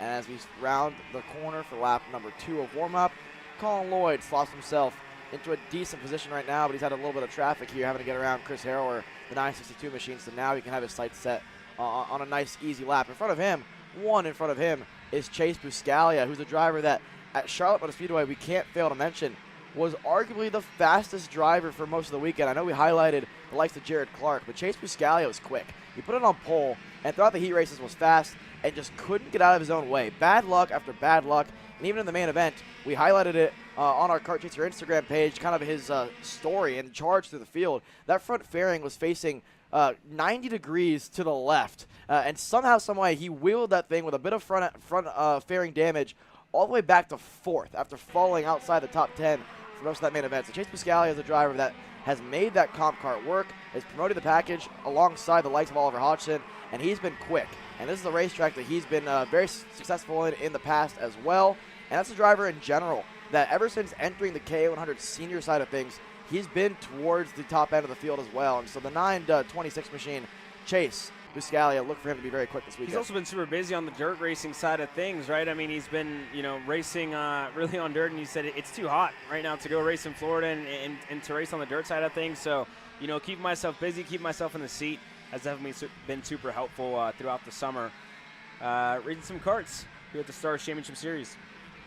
I want to say really quickly here, that lap by Colin Lloyd, a 1:11.6 is the fastest lap we've seen so far today. I mean, Group B was in the 1:12s, right? So the low 1:12, I think 1:12.1 was the best lap I saw out of Group B. So 1:11.6 is quick from Colin Lloyd there. Isambard in a 1:12.2, and then Chase Buscaglia, Avrutsky, Henry Taylor round out your top 5 right now. But judging by what we've seen on screen, Caleb, a lot of these drivers not really playing for lap time right now. It's warm-up, and again, like we always joke, it's really just to make sure the cart's still intact and nothing falls off your piece. But you want to have a decent enough lap time to give you some sort of indication of how qualifying is going to go. But right now, the racing here in this warm-up session is giving me a good indication of how the racing is going to go. Yeah, we don't typically see drivers passing like this in a warm-up session. They like to just get in their own lane and fix up their headspace to prep for the rest of the day.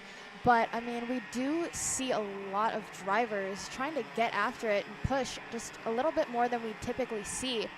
Currently, we do see Ben Lida getting passed, and now we see a total group of people just racing into the corners, which is, and there's a pass by Logan Mueller actually just went around there on our screens. Eli Warren was the driver who was able to get by him. That's one of the TKG Burrell Art machines. But like you were saying, Haley, right? We're seeing, I think, a lot of passing here in the morning warm-up session. But even then, you got to think about, how shuffled this warm-up field is. There's no starting grid with how you go out in warm-up. So naturally, you're going to catch a lot of lap traffic throughout the straightaways, throughout the corners as well. And you're going to have to make moves to try and get into your groove. You're talking about headspace a lot. Getting into your right headspace is making passes, feeling fast. I think that does a lot for a driver's confidence as well. I've been in the position where you've been fast, and you need to make those moves to feel confident about the speed in your chassis and the speed that you do have out there on the racetrack. But that being said, we talk a lot about confidence, talk a lot about headspace. This warm-up session, I think, is going to do a lot for Colin Lloyd as the track conditions continue to improve. Just went quicker the last time by. A 1:11.518 with Buscaglia in second. Isambard to the 9:43 of Boutier. Campbell, your top 5. Yeah, again, Colin Lloyd. We talked about Lloyd and Buscaglia for most of this session, and they go 1-2 here in the warm-ups, and it's the 2 fastest laps we've seen so far today. So those two, if it would have been a qualifying session, would have qualified 1 and 2. But again, warm-ups are great for confidence. They also can hurt confidence if you don't have a great warm-up session.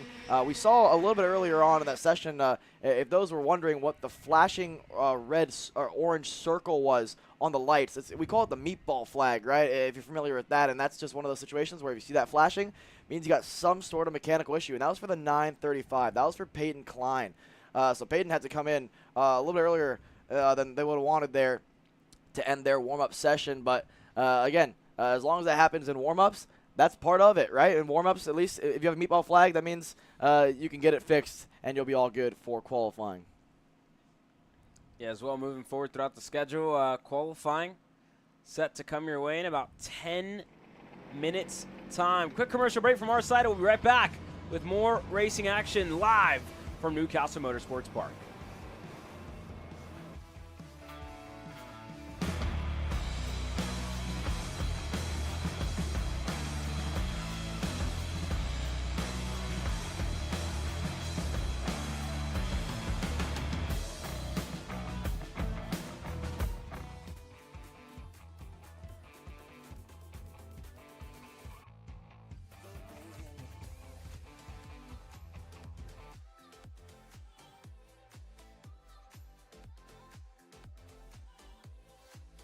Are you looking to take the next step in your racing journey? Well, look no further than PitFit. With 2 locations in Charlotte, North Carolina and Indianapolis, Indiana, PitFit trains drivers all the way from grassroots level karting to IndyCar and NASCAR with top-of-the-line personalized coaching to improve physical and cognitive fitness. For more information on programs, check out PitFit on Instagram or Facebook today. Are you ready to get behind the wheel? From Formula One to NASCAR and IndyCar, All the pros start here.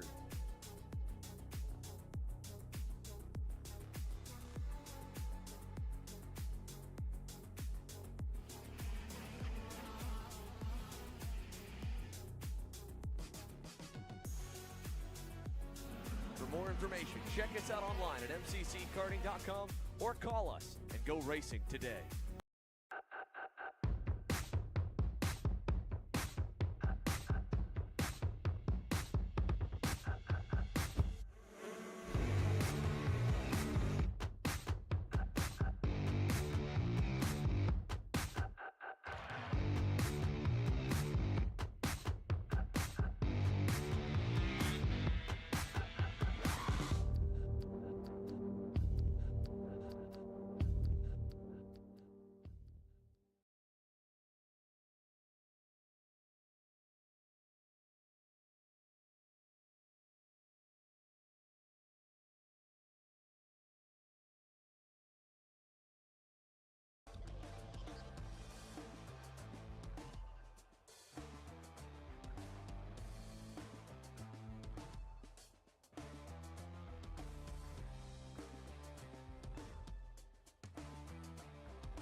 Welcome back here to Spiceland, Indiana, home of Newcastle Motorsports Park for the Stars Championship Series, round number 2. Qualifying now underway for the King of the Castle, starting with KA Masters.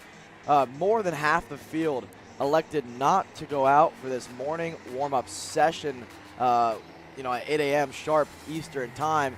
And a lot of that was due to the fact that the track was still slightly damp. Some puddles here and there, as you can see on pit exit. But now on your screen, the track is completely dry. It's a bit of what we call a green racetrack, though. Overnight, a lot of weather hit the racetrack and kind of watered down the entire surface. A lot of the rubber has been pushed off, and that's why one driver spun around. That it looks to be Mark Steele has spun around, facing the wrong direction, heading into the shark fin section of the racetrack, turn number 3, and it goes to show you how slick it is for a driver that experienced to loop it around and be facing the wrong direction. So again, that is why most drivers elected not to go out for morning warm-up. Obviously, for qualifying, you have to go out there if you want to put yourself in a decent spot to start for the heat races later on this afternoon. Again, KA Masters underway for their outlap to get ready for qualifying. And looking at the warm-up session again, only 11 drivers of the 30 hit the racetrack. Andy Kutcher was the quickest this morning at a 1:19.3, but lap times are sure, to tumble just because of the way that the track's progressed throughout most of the morning. Mark Steele was second in that warm-up session. That's the driver that was spun around here on the outlap. On your screen, reigning champ John Bonanno with the 1 plate on the comp kart machine. He's been the driver that has been so notorious for being quick at the Stars Championship Series. Always fun to talk to. Whenever we can, talk to Mr. John Bonanno there, and he's been a driver that's been quick throughout most of the weekend. Didn't go out this morning for the warm-up session. Decided, you know what, feels like the kart's good enough. Track's too wet this morning. Maybe get some extra breakfast in, get some extra fuel for the body to make sure that he's ready to go for this qualifying session. 5 minutes left on the clock here to start their first real flyer. And again, as the track continues to progress, the window of lap time is going to change a little bit. Usually lap 3, lap 4 is kind of that optimal lap where we feel like the drivers are in their window on a personal note, and the tire is at its peak. But it might be a little bit different because the way the surface has slightly progressed throughout this morning. We might see it more towards 4 or 5, and if they could sneak out an extra lap, but usually it's going to be about 5 laps or so if you're one of the first ones out the gate to enter the racetrack. 4 minutes to go here, and again, because these are such long laps, minute 15, minute 17 or so plus for the KA Masters. 1:19s were what they were running this morning with a slightly damp racetrack. You only get a handful of laps. 4 pretty much is the max you're going to see for a lot of these drivers as the first set of lap times start to tick down. And David Glonia, a 1:14 flat, the lap time they're all chasing as Xander Clements now joins me in the booth. Xander, I mean, you've been working a lot on the PA side of things, working a lot on the back end to make sure the audio is all good for everyone back at home. But what are some of the things that you've kind of seen throughout the weekend, and how do you think this racetrack, from your experience, progresses, especially when it rains overnight? I mean, usually the track honestly takes a lot longer than I think what will end up happening here with qualifying to get back to good levels. And one thing that Kyle and I were talking about is we've got problems here for the 279. That's one of the Kutcher brothers, I believe. That's Chris Kutcher off at the scale area corner. But he was mentioning, he's like, one of the things that he does while he's able to walk around the racetrack and take photos and videos for us on all of our social media accounts is he tries to, when the track's cold, check out and walk across the racing group just to see what the buildup of rubber and grip is like. He's like, this is one of the first times or one of the biggest, noticeable grip differences on and off line, and how sticky it is in the center of the corners here that he's experienced in quite some time. He said, when I was watching and shooting photos for OKN-J yesterday, they looked like slot cars going through the 90-degree corners from the grid area all the way to the finish line. And I told him, I was like, that's partly what this racetrack naturally lends itself to, and it's almost a bit of an ode to the last few years that myself and yourself and a handful of our KC crew members were competing at major events here at Newcastle on the MG tire brand. The era of 2000, the mid-2010s, and really that tire when it debuted back in the 2000s in the States was unbelievably sticky. And it had a very stiff sidewall, arguably a lot stiffer, I think, than what they have now in the current iteration. But during the pandemic, of course, that affected a ton of supply chains, and it felt like we weren't getting nearly the blend of synthetic to real rubber that we used to, and massive buildup. Because here, especially with the dark lines and the sealer and the rhino liner patchwork in the apex of the corners, it would pick up and hold so much rubber that when it would get really hot, I mean, it was super slippery. But in the morning, the grip levels were insane. And at that era, similar to what he was describing then, it was a lot more forgiving when you have that high of a grip level. And instead, the driver's skill is less about trying to not slide the go-kart and more about keeping your neck upright, because the minimum speed that you can carry is so much higher. And between how incredibly big the turnouts have been for the Newcastle Motorsports Park Club races and how many drivers are here this weekend for an event that doesn't have Thursday testing, that had a club race last week, but for the most part, when we were here setting up on Wednesday, had about 4 go-karts driving around, had nothing on the track on Thursday. To have the level of rubber that is here right now, the level of grip that is here, you heard from Gavin Bailiff yesterday in his Pro Stars interview. He said, I think we're going faster than the last year already. So in terms of what the rain overnight will do this morning, there was rain overnight Thursday, and yet they still were flying by mid-morning into the afternoon. And again, right now, quick times already, but that local knowledge seems to be good so far in our first qualifying session today. Clay Settles, we got to get introduced to him with a very fun and topsy-turvy weekend at the Summer Nats a couple of years ago. He is a driver who I've come to know very well amongst many in the paddock. And I have to say, we always got to be impartial, but he is hard not to root for. He became a father not long ago. His child here able to come to the races, his wife able to be at the races now, and now he's, of course, got a ton of family and friends. I felt so bad the last time we were here, Alex. He invited us over for a cookout. We were working too late, and we missed it every single time. Yeah, back at Charlotte. Yeah, I know. We were just working hard. That was our first weekend in the RV, so we're still getting used to everything, making sure everything's all good for everyone back at home to view. As checkered flag waves in the air for KA Masters, and Clay Settles, not only at top of the board, but by quite some margin. A little over a tenth. Little over a tenth, and then 5/10 nearly back to David Galonia there in third. So again, reset fast lap at a 1:12.8. So it was a 1:12.9, then a 1:12.8. His final lap in the books. Andy Kutcher still, I think, is getting ready to cross the stripe here momentarily through the final couple of corners. So he's one of the only guys left that could eclipse Settles' lap here. Yeah, let's see if he finishes out lap number 4, one of the last to the line, or he bailed out early. Should be coming around. We're waiting to see maybe John Bonanno, if he'll get to finish the lap he's on as the checkers wave, but Settles at 4. Bonanno got 4, and I think Kutcher, I think he pulled in. Bonanno's going to get a 5th lap in. He'll go up to 3rd. He'll bump Galonia down. I was going to say, originally, not just Settles representing home turf here for the Newcastle Motorsports Park base drivers or drivers that would call this place home, but Andy Kutcher and David Galonia all are based out of here. Galonia pitted out of one of the many garages on property. He's going to slide down to 5th. Chris Horan's able to pip him at the end as well. So it's Settles, Kutcher, Bonanno, Horan, David Galonia, but Clay Settles by a 10.5 for a 2-entry operation for Top Kart USA this weekend.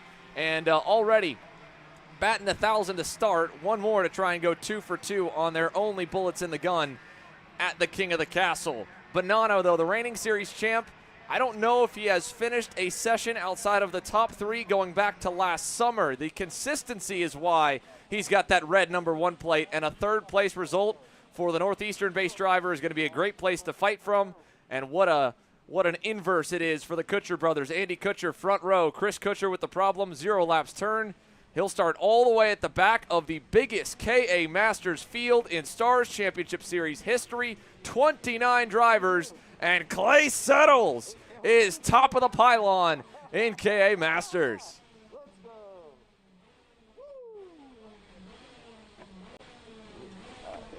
Hey, Caleb, give me some of that, Caleb. Give me some of that, baby. Oh, that's good. Woo! Woo! You too, big man. I barely got in a 12. Barely. But, dude, I think it was steel was snapping my neck back. I had a good push. Good push? I had a good push. I think I was. Yeah, Kutcher was pushing you hard. Okay, Kutcher. Fuck, John, I spawned on the first lap. Going into short. Oh, God. Fuck. I sucked the big one there. What'd you guys run?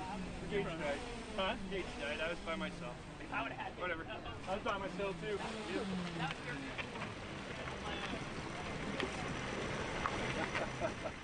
That's my first one.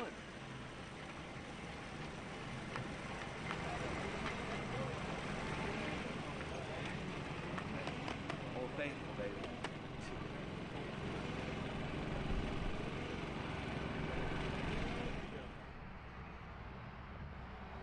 Clay Settles obviously in good spirits, and how about that? Giving some love to Caleb there working the mobile cam.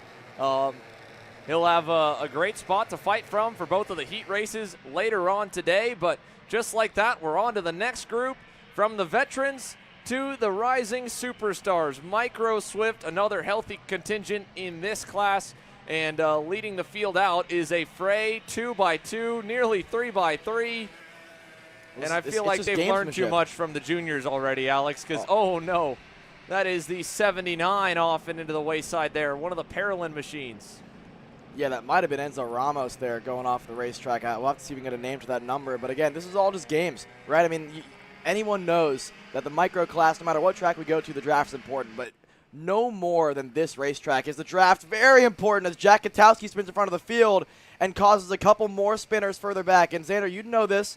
No matter how quickly the track dries, the grass tends to dry a little bit slower as well. So if you touch the grass, you kind of accelerate off the racetrack, and then, you know, once you're stuck there, it's kind of like mud in a way, right? So you get stuck out there on the wet grass, and it gets really frustrating to get out of there. So again, for a couple of drivers, not the ideal start to their qualifying session as more drivers off the racetrack there. One of the comp carts there, one of the Paralyns facing the wrong direction there in turns number 10 and 11. So a chaotic and hectic start to the Micro Stars opening lap of qualifying here. And again, all this is part to the fact that no one wants to be the leader of this group.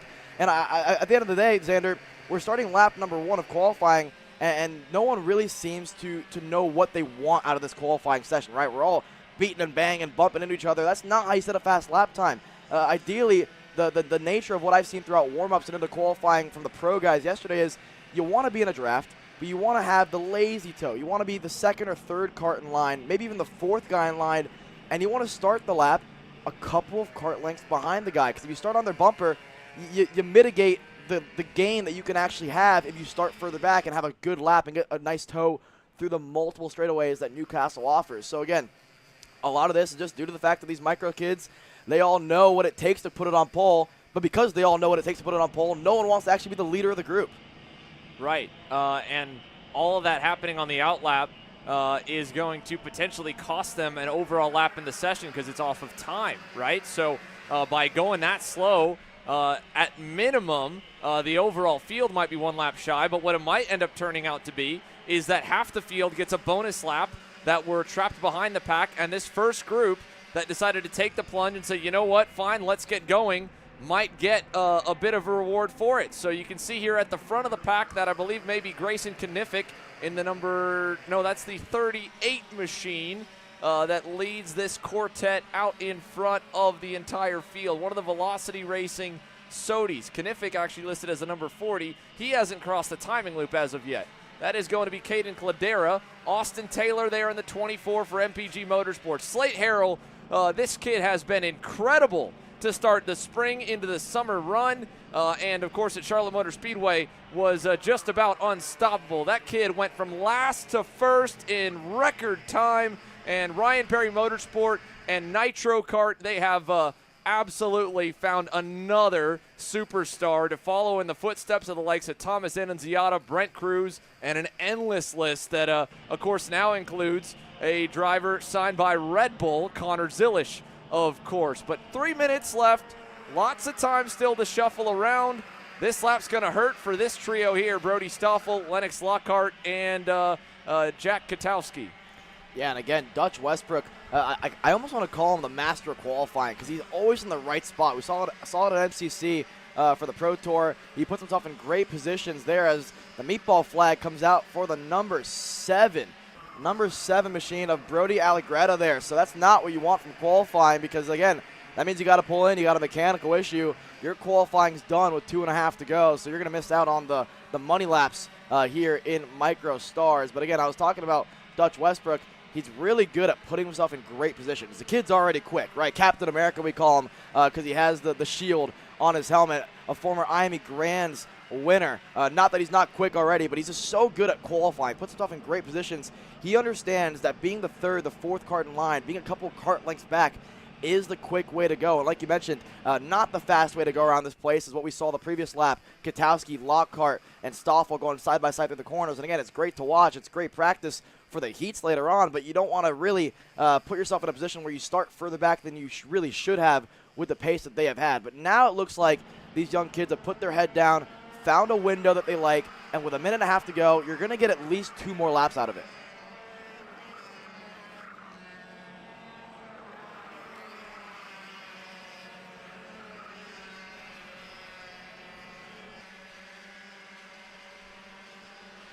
Big change up here with a minute 10 to go. Jack Katowski to the top of the board now. Brody Stoffel second. Lockhart third, and a big moment for Caden Gladera. Austin Taylor was shoving him along, trying to stay as close as he could through I-70, and just kind of got him right as the kart was still a bit yawed out at the exit. And that pressure point on the racetrack over the years here, Alex, we have seen this layout, or at least gone this direction, at Newcastle Motorsports Park enough times to know that the massive decline in the elevation at the exit of the I-70 hairpin going this way, the starts, but even in qualifying here, it could catch a lot of drivers off guard, because all of the exit curbing, this was a project that was brought into play about, I think, 7 years ago or so. It was right towards the end of the 2018-2019 era. It might have even been a little sooner than that. They heightened the inside curbs. They all used to be below the track surface, and they widened the exit curbs. Arguably, it made it a whole lot easier here. I'm sure it made it easier on the likes of the entire hardworking track crew here of Tyson and Jeremy and Mike Adams-led staff to not have to worry about all the dirt and grass getting destroyed, but those are still graded down a bit, and there's nothing at the exit of the I-70 corner. So it'll be something to talk about, but let's talk about the times changing here. Big lap, just like you called it. Dutch Westbrook positions himself on the final circuit perfectly. 2.5 tenths over Lockhart, Katowski, Stoffel, and Samuel Chavery on the PSL Karting Bureau Alert jumping into the top 5.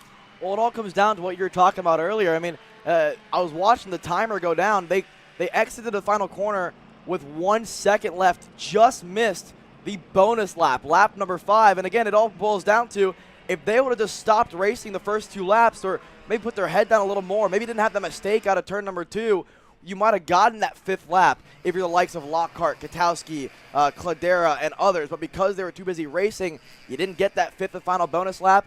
Probably most of these kids are exiting this qualifying session with a lap they're not really that happy with, unless you're the 30 machine of Dutch Westbrook, who watched it all unfold in front of him. I watched him back off the lap prior to get the run that he needed, 2.5 tenths in the field. Solid timing for him. So Dutch Westbrook, the lone Bennick in the entire top 15. Actually, I take that back. Dominic Nagel as well in the number 15 puts 2 of them in the top 10. But they've got the top spot. Velocity Racing Sodi second, TKG Bureau Alert third, J. Howard Driver Development fourth, and PSL Karting Bureau Alert in 5th. That is 4 manufacturers, 5 different teams. And, well, it looks like we've got one of the Team Ferris Racing entries. Yeah, that's Brody Allegretta. So that's what the black and orange flag was for. And for good measure, too. I mean, it looks like we're back in the 80s now. Yeah, no side pod for Brody Allegretta. That's a heartbreaker here to start the day. But what was a wet morning from the overnight rain and overcast skies with a lot of fog has cleared out. The sun is shining as we take a look back to the results one more time here for Micro. What else stands out to you as you look? I'd say first, looking at the kid down in 12, Slate Harrell in that session did not seem to get a really good lap in. Second off the burner that Dutch put down. He'll be rolling from the outside of the 6th row. Yeah, he was in that mix up front that was fighting a little bit too much. I can guarantee you Slate didn't get a lap that he would have wanted. The driver in 9th, Aiden Go. We talked the story Caleb and I did this morning during warm-ups. He was not slated to actually make this event. His friends, pitched in to make sure that he could run this event. He only made it in time yesterday for the final 2 practices. So he missed out on 2 practices in a series that already limits the amount of practice you're actually allowed. So he's entering today essentially with 2 practices under his belt, and qualifying was practice number 3 for him. He puts it 8th. Very impressive for Aiden Go. So Aiden Go into the top 10. Here's a look back through the back half of the top 30. Zev Gottschalk from Curacao, a race winner this year, a multi-time podium finisher. His older brother Win as well, a busy schedule here and abroad. I don't know how that family is able to balance it all with 2 superstars and 2 clashing schedules, but the brothers, well, Zev at least, he's going to be a little bit further back, all the way back to 33 in a nearly full micro Swift field, and filling up the grid as well. Biggest turnout in some time for Master Shifter. It is the biggest so far on our KC Pro Circuit in 2025, or KC National Circuit with the Masters divisions. They have 17, I believe, between the the General KZ Masters and the KZ Super Masters classes, with Super Masters for 50 and over, I believe, or 45 and over. KZ Masters is 30 and over. That one is somewhere around 11 or 12, and I think we have 5 or 6 in the Super Masters class. The split is designated by the Kart numbers. 600 digits for the General KZ Masters, 500 digits for the Super Masters, although you'll have a clash of name or number plates. The number 1 plate here for Matt Machiko on screen. That's our reigning KZ Masters champion. And then Hugh Templeman in the number 1 out of the 500-digit Super Masters drivers. All start in their first lap now. Tim Hollowell leading the field around the local TB Kart driver, pitting out of his garage down by the Champions Club at the final turn.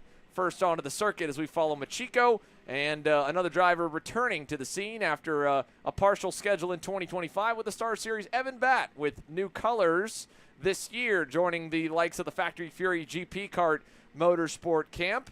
And they've got 2 GP karts by my count so far in the division between himself and Robert Fiege.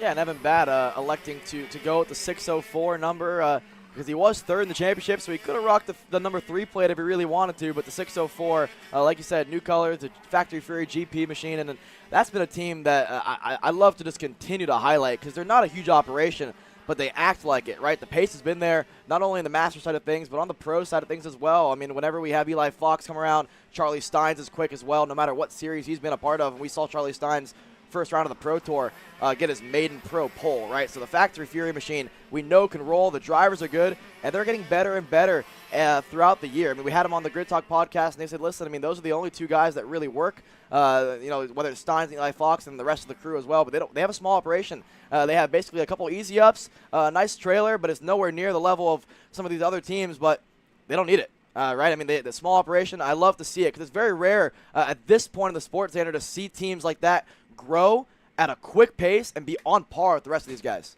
Yeah, and to their point, too, to do that without having outside talent necessarily coming in. Eli Fox, Charlie Steins, these are 2 homegrown Indiana drivers that have been with the Factory Fury Motorsport camp since they've basically moved up into shifter racing, and I think for both of them, I don't think the opportunity to go racing shifter karts would have been possible had it not been from the support and the help of the Factory Fury squad. So 2 drivers joining the grid and slowly working their way up as they had, I believe, a 7th and an 8th when the dust settled in Charlotte. But we've got some issues here for one driver that I think would be one of the odds-on favorites for pole. Jordan Musser is slowing in the shark fin, the PSL Karting Bureau Art, the 616.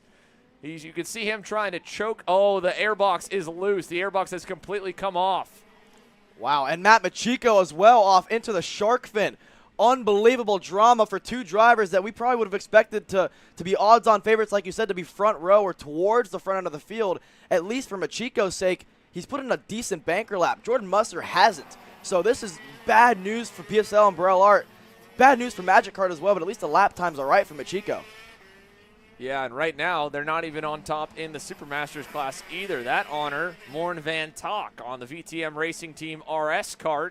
Lance Lane second on the DR kart, and then it is Jordan Musser on the 616 Hugh Templeman in third on the Magic Kart, the Super Masters champion. There's a look over at the 605. That's Ryan Frank, another one of the VTM entries. He's in the regular KZ Masters class, currently P5.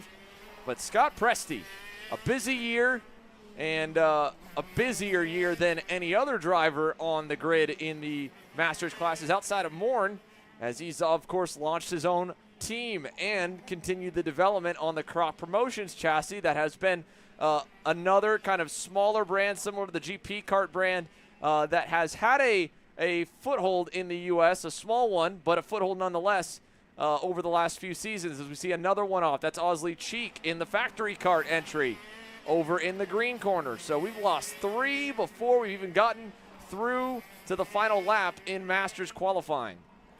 Yeah, like you talk about with Presti, right? As he hands in the air, comes in the pits here. This is one of those things that we've come to know with the shifter guys. I mean, if they put a lap time that they think is good enough for, pole or just a good enough lap, they don't feel like they have anything more in the tank. They come into the pits, save the tire. So no surprise there. Presti, after 3 laps, says, you know what? That's enough for me in the pits. I like the lap that I put down. And a 106.4 is a lap that I'd be pretty happy with as well. I think it's the quickest lap we've seen so far from the Masters guys this weekend. Tim Hollowell there, a 106.5, 200ths off on the TV kart machine, as Muster can only sit there and watch on the barriers there, and it's probably pretty heartbreaking to see, but it makes it really fun for us, Xander, as more Hugh Templeman out of the go-kart and out of this session. Hugh right now sits 12th, but he sits 3rd in the Super Masters category, but another bit of a mechanical failure. This is interesting. I mean, this is at least 4 that I can count that are off the racetrack to no fault of their own as we know it.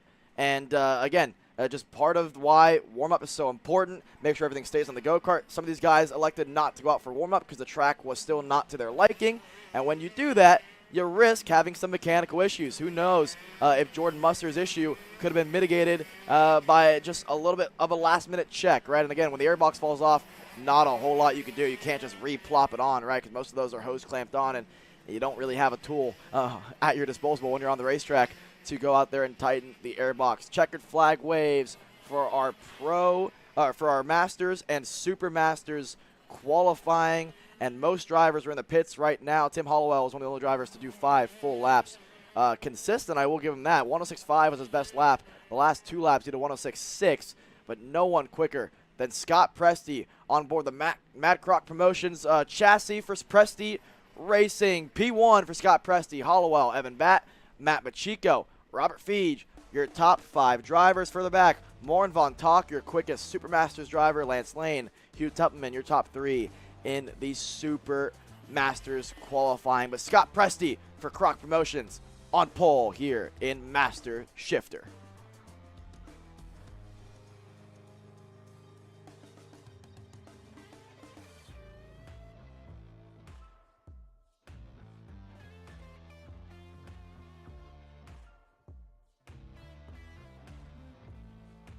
All the way up to the finish line. Who is it going to be? And it's Sean Perez who wins in Crescent. Ty Fisher wins $1,000 in KA100 Junior.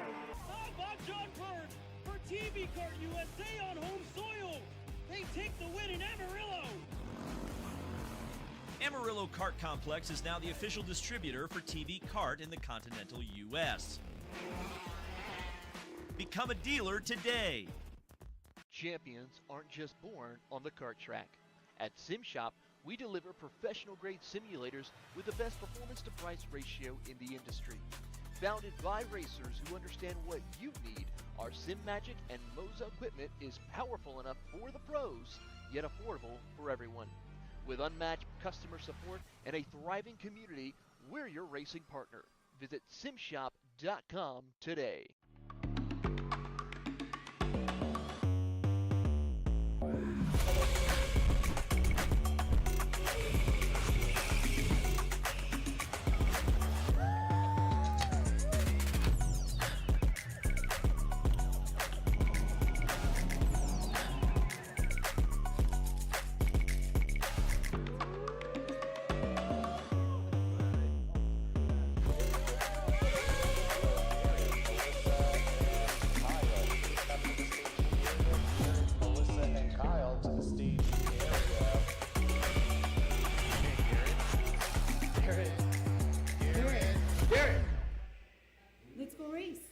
Come on, man. Florida Kart Racers, you asked for it, and we're going to bring it. Introducing Florida Karting Championship, FLKC, a brand new racing series coming to Florida in 2026.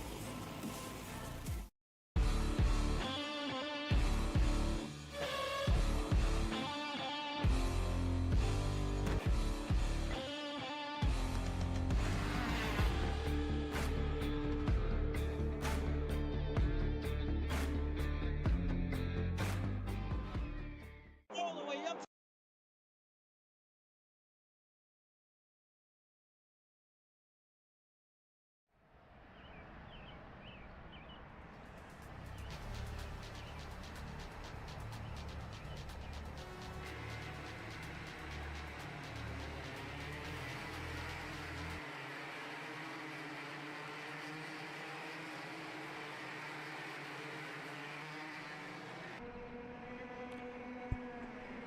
We're back here for more qualifying action with our KA100 juniors. This is Group B.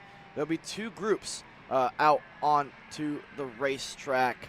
The first of two here is K100 Junior Group B. And again, this is split up via the happy hour sessions yesterday. And again, the first group of two, and again, the track is getting drier, Xander. It's dry all the way now, but the track is, progressing, like you mentioned, quicker than we're used to seeing for this racetrack. What that means, though, is you probably want to be in that second group, and that's the advantage of being quick during the happy hour session. When we go towards the KA100 senior side of things, you'll look to drivers like Caleb Gaffera, for example, who got DQ'd from his happy hour. He'll be in the slower group. That's a bit more of a disadvantage than what it would be normally. Yeah, whenever you have overnight rain, you really get burned a whole lot more. I mean, if it were a really hot morning, it'd almost be a little bit better to be in the first group, because in talking about the grip levels of the rubber getting laid down and the rhino patches themselves, they are exceptionally quick if you've got a dry racetrack and it's cold.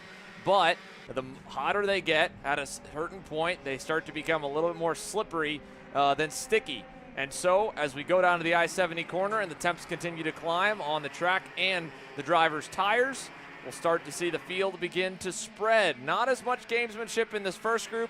I'm sure there's going to be plenty to make up for it in the fast group. But for now, leading everyone around here is the 896 Hotes Driver Development entry, Gillard. That would be, I believe, Baldus, Jackson Baldus, first out on the circuit, and oh man, we've lost one. That is the 832, one of the AMAX Racing drivers, pulled off on the entry to the cell tower off the outlap. Yeah, let's see if we got a name to that number here, and I think he might have actually not even made it around for the full lap because he's not here on the timing and scoring, so I don't think he actually made it around for the full lap to kind of, score his name. And the unfortunate part of all that is this is Group B. No lap set for Group B, which means you'll be towards the tail end for all of the heat races there. That means a lot of work for that driver. And again, it just makes your life so much more difficult than what it already has been. But if there's ever a racetrack that you at least want to be, more towards the tail end of the field in comparison to other racetracks, it's probably Newcastle because the racing is so, inviting. Right, there's so many passing opportunities, this one being one of the best. Through the dog leg, into turn number 2, you want to open up for the corner, but if you do, you leave the door open for everybody else to go by, like we saw there from Jackson Baldus, leaving the door open there, and now the likes of Scheibele and Fedowitz getting around him to lead this trio, and now this trio has become really a quintet and even more. So this train of go-karts is similar to what we could probably expect to see throughout the heat races and how they're going to line up, but again, is this the fastest way around the racetrack? Maybe for the guy in 5th, getting a great tow off the first 4 drivers. But so far, so good for a couple of them here. We're only 1 lap in.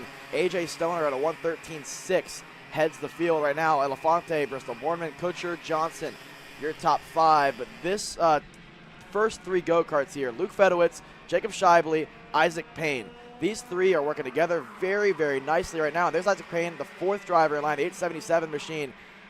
He looks pretty quick. This lap has been good. I've been keeping tabs on the 877 throughout most of this lap. He started it about 4 kart lengths back. So as long as he gets a good exit out of the final corner, this should be good for Payne. It was solid up to 4th. No one quicker, though, than Bristol Boardman. What a lap there for Bristol.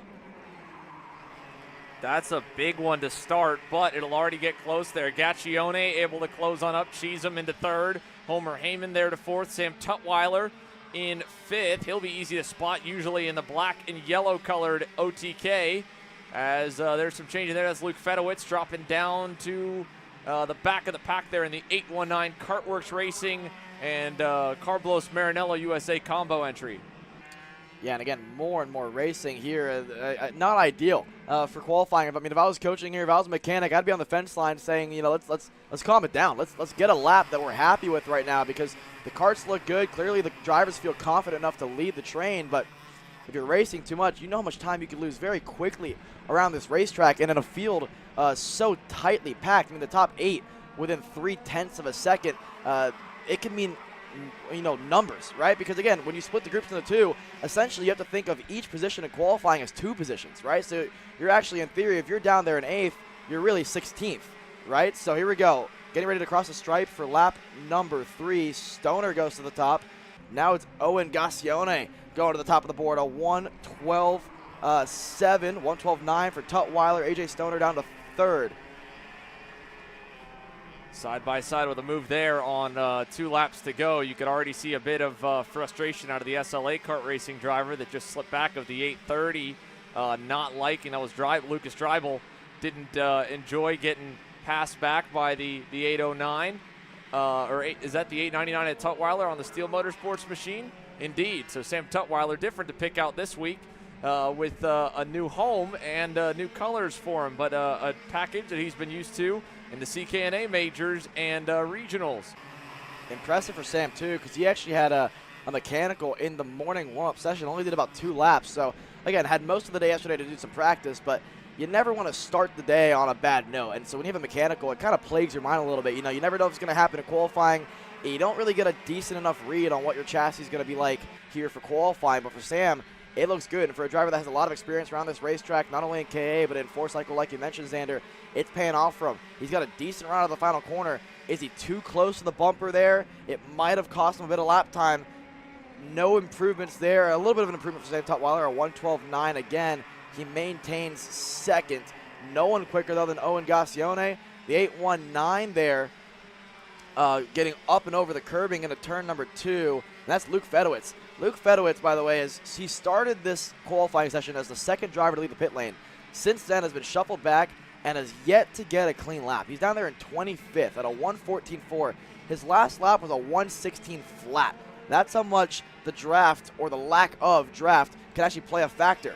As Owen Gaccione resets his best lap, Tutwiler improves, Bornman improves to third, a 1:13.1. Elefante, AJ Stoner, also in the 1:13.1 range. Incredibly tight throughout most of this field. From third down to 7th are all in the 1:13.1 bracket. So 4 positions are separated by less than a tenth, and it's not even 4 positions because, again, you're kind of thinking each position is 2 positions. So it's really 8 positions is separated by less than a tenth. As checkered waves, last lap for most of these drivers in Group B. Let's see if anybody can set an absolute burner down. Tutwiler does his first clean lap, and it bodes well. 1:12.6 for Sam Tutwiler. Gaccione, no improvement. Scheibele improves to third. Baldus, Stoner, your top 5. And if my memory serves me pretty good here, a 1:12.6 is quick in the KA junior class. It's quick enough to where I think that's going to hold for potentially a top 10 for Tutwiler out of the slow group.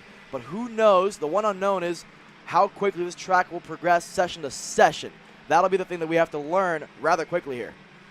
Well, we won't have to wait long as well. Not only will we be able to have to pick up on it quickly, but that the fast group already have the engines fired. They are keen and ready for Justin Newcomb to give the command to clear the grid and enter the racetrack. But a look again at the times as they stand, all based off a 1:12 or 72.635 by Sam Tutwiler, Steel Motorsports Bureau Art. Gaccione, Scheibele, Baldus, Stoner, the top 5, all the way down to Bowen Green, 8.5 tenths back. He clocked in 15th in this group at a 73.504. Pretty sizable spread in a full house. 60 total drivers. It's at capacity. There's not a single more that are able to get onto the list here and as has been the case for KA Junior for at least the past full season in 2024, and I believe a good bit of the 2023 events as well.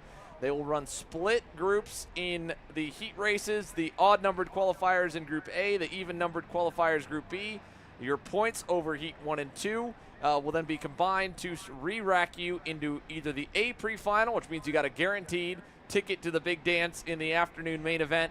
You'll fight for spots 1 through 30 on the grid. The B pre-final will have the final 10 spots available, and only 40 of our 60K juniors will get the chance to stand on the podium at the end of the day. And while this group of 30, the fast group, they were 2 by 2 coming out of the grid area fighting for position, and right off the rip, you can see that little sizzle. Isaac Malcutt and Travis Pettit are trying everything they can to get away from the fray.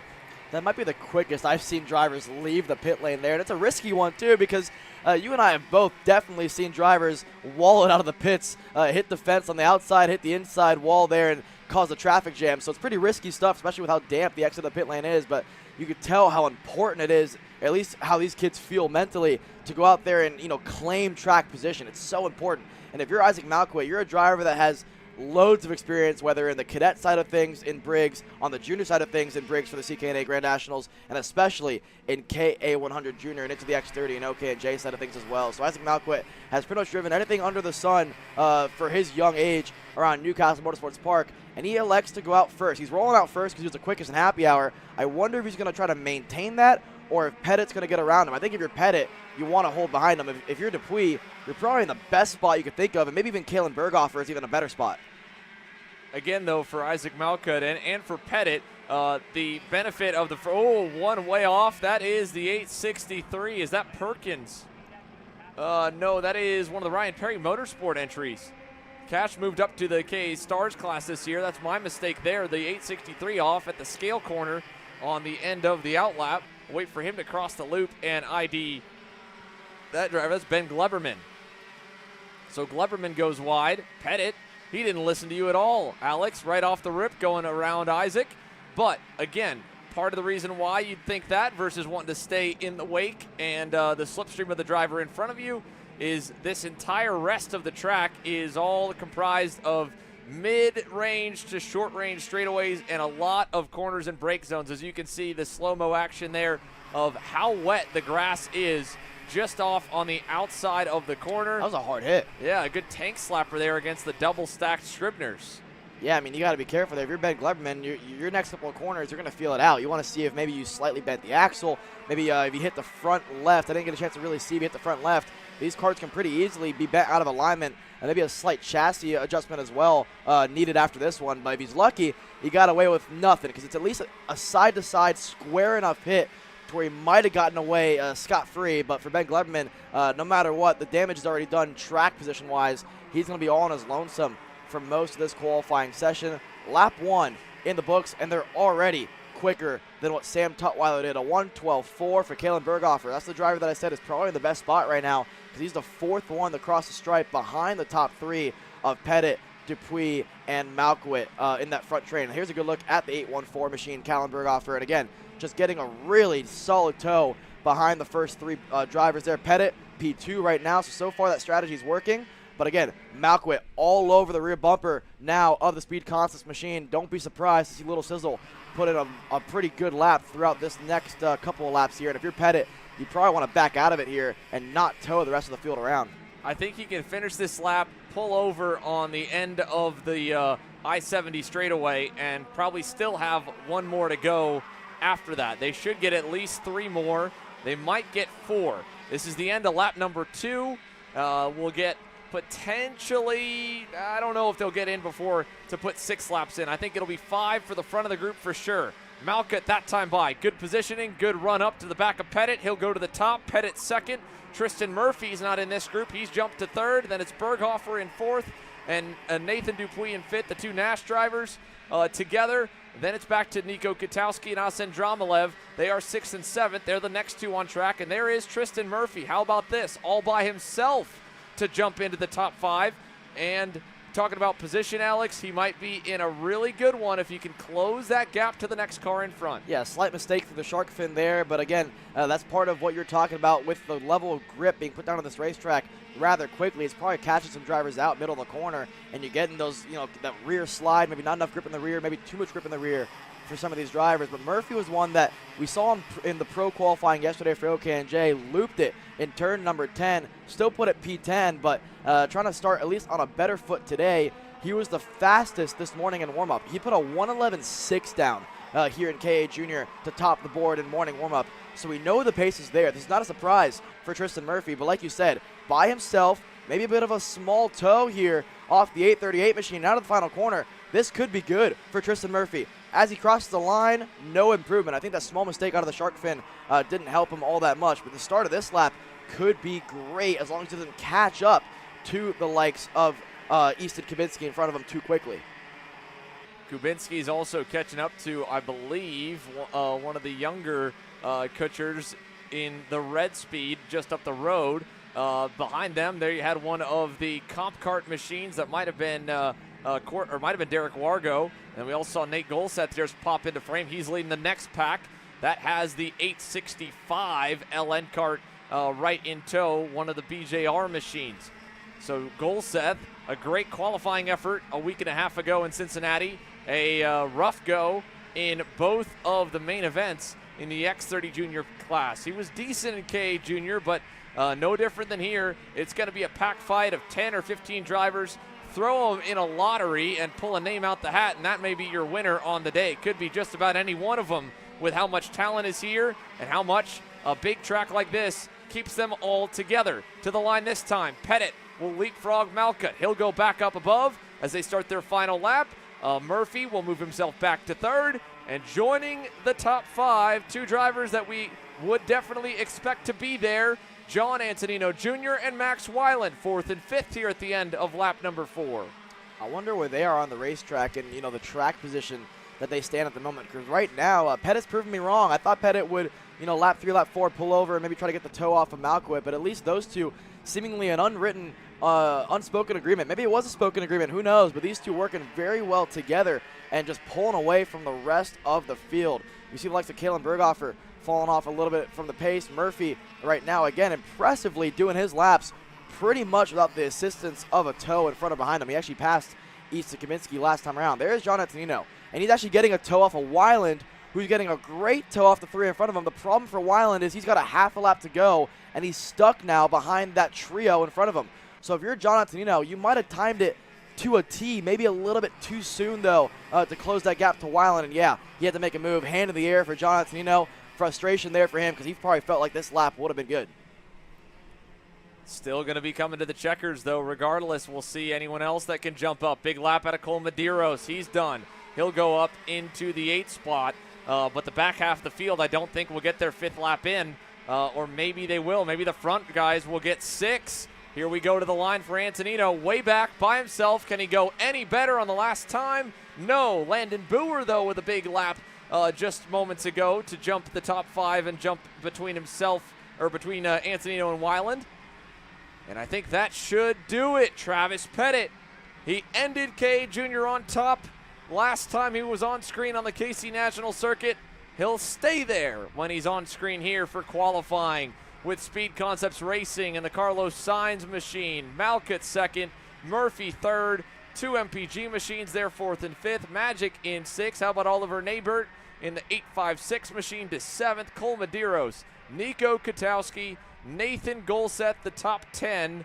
And it doesn't look too close overall, but it is very close once you get to 3rd on back, and especially right here in the Hornet's Nest in the middle of the field, all within a 10th. And this is just, again, the second group to go on the racetrack. There'll be more that will blend. But Travis Pettit, top of the pylon, and he looked over and said, yeah, Malcutt 2nd. Yep, the 2 of them, front row. The plan worked. And they will lead your fields to green from the inside for Heat 1A and B. Travis, congratulations on P1. Walk me through that fast lap. Oh man, I put good laps together. Tires finally came in. yeah, I mean, put the lap perfect. Track feels good. Still have a little bit of damp spots, but yeah, it's a fast lap. Aside from track conditions, do you feel like the kart gave you everything it could? Oh yeah, for sure. The car was rolling. Man, we finally found the setup, and hopefully we can win. Awesome. Thank you, Travis. Thank you. There you have it from Travis Pettit. A bit out of breath, pushing the limits. What perfect plan went to plan, or the session went to plan. And he will get to start on the inside for Group A in both the heats. And again, Malkut will get to be in Group B, so they won't be able to work with each other for the rest of the day. That's the only downside to it, with the groups being split in half. They will stay separated. But we're back on circuit. We're back ready for more action. It is time for Swift Stars to take to the racetrack now, with a group of 3 leading the field out. A couple of nitro karts. That's Jake Manalio, Jaden Francisco, and then right behind him, Holden Myers on the Timmy Tech Comp Kart, the first trio on screen to kick the session off. And they've got a bit of cushion room out back, so they should be away from a lot of natural battling. Let's see if it will stick.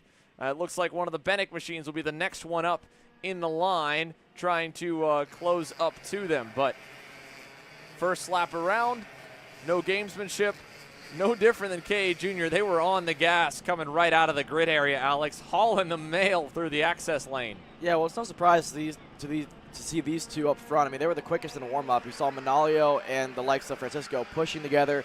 2 Ryan Perry Motorsports machines working together very, very well. And for Holden Myers, very smart for him to just sit there behind these two here in qualifying and see what he can learn. Here's a good look at Win Godchalk with the all-orange helmet by himself, the 125 machine, the Bennick. And I think he's in a really good spot here. I mean, I know I keep saying that for the guy that's always in 4th in line, but it tends to be the nature of this place. As long as you can get a nice solid toe down the front and back straightaways, if you're quick enough through the corners, like you said, the slow to medium speed corners, that's where the draft is less important, and it's more about the kart setup, the driver's skill, the ability to go through the corners very nicely. And so if you're close enough through the straights, you can take that advantage and run with it. And so for Win Godchalk, I think this is a decent start to his qualifying session positioning-wise. Behind him, Simon Jack Klein will fight Tinger there in P6 as well. Another driver that we just know that could be quick around this racetrack, whether on the CKNA side of things or on the Mini Star side of things as well. So again, 4.5 minutes to go, plenty of lap time still left, and this is the first flying lap of many for these Mini Stars.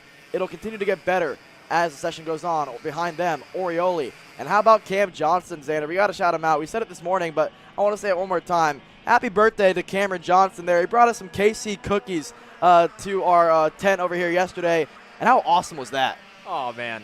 So cool. Him and his mom walked on over. They said, look, we've got even more as well, so we hope you guys enjoy these. But kudos to them. Thank you to them as well. Cameron Johnson and family, and a happy 11th birthday for that young man out of the Franklin Motorsports camp. Hopefully for qualifying here, he'll have a solid session as things get rolling here from Newcastle. First lap, though, best start will go to Santiago Orioli in the OKP machine.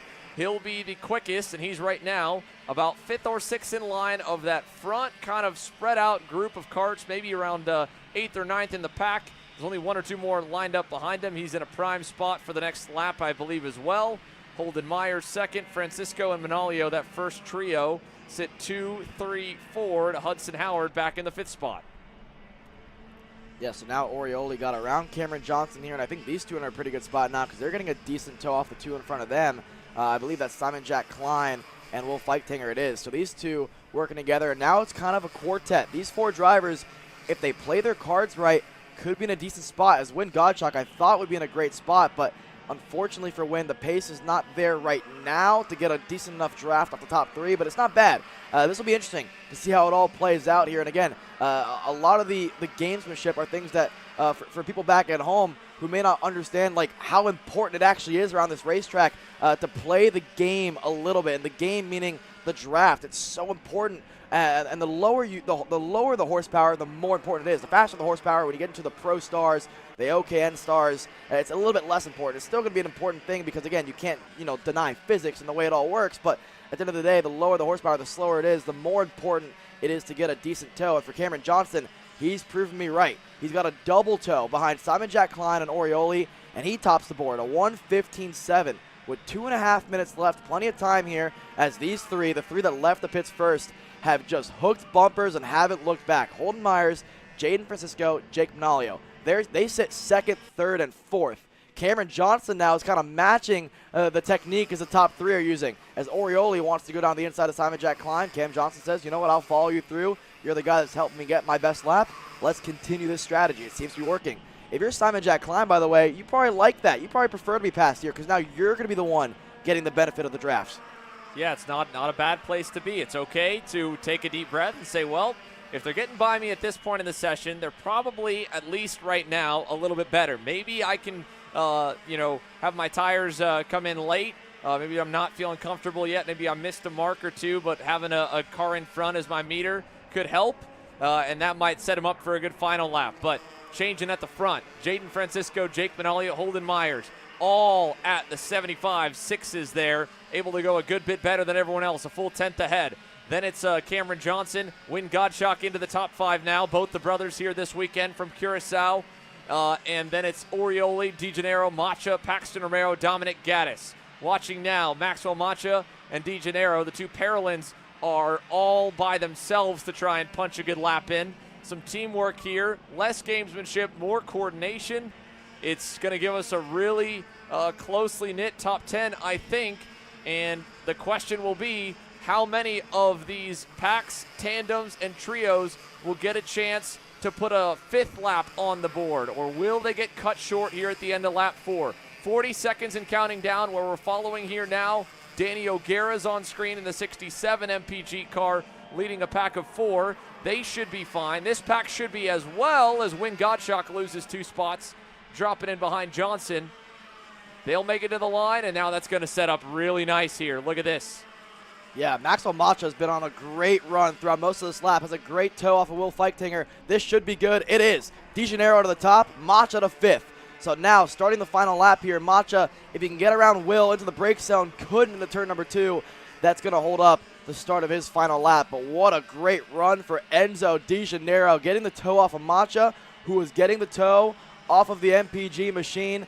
He's going to top the board now. Checkered flag waves, but a couple of drivers were able to cross the stripe before the checkered waved. And I believe that consisted of Holden Myers, Manalio, and Francisco. So for DeGennaro, for Macha, their qualifying session, if I were to predict, is over. They were held up for the first couple of corners. For these three on our screen, they're going to get one more shot at it here. Manalio, Francisco, Myers, they haven't moved spots all qualifying long. It's no surprise to see that their lap times are very similar.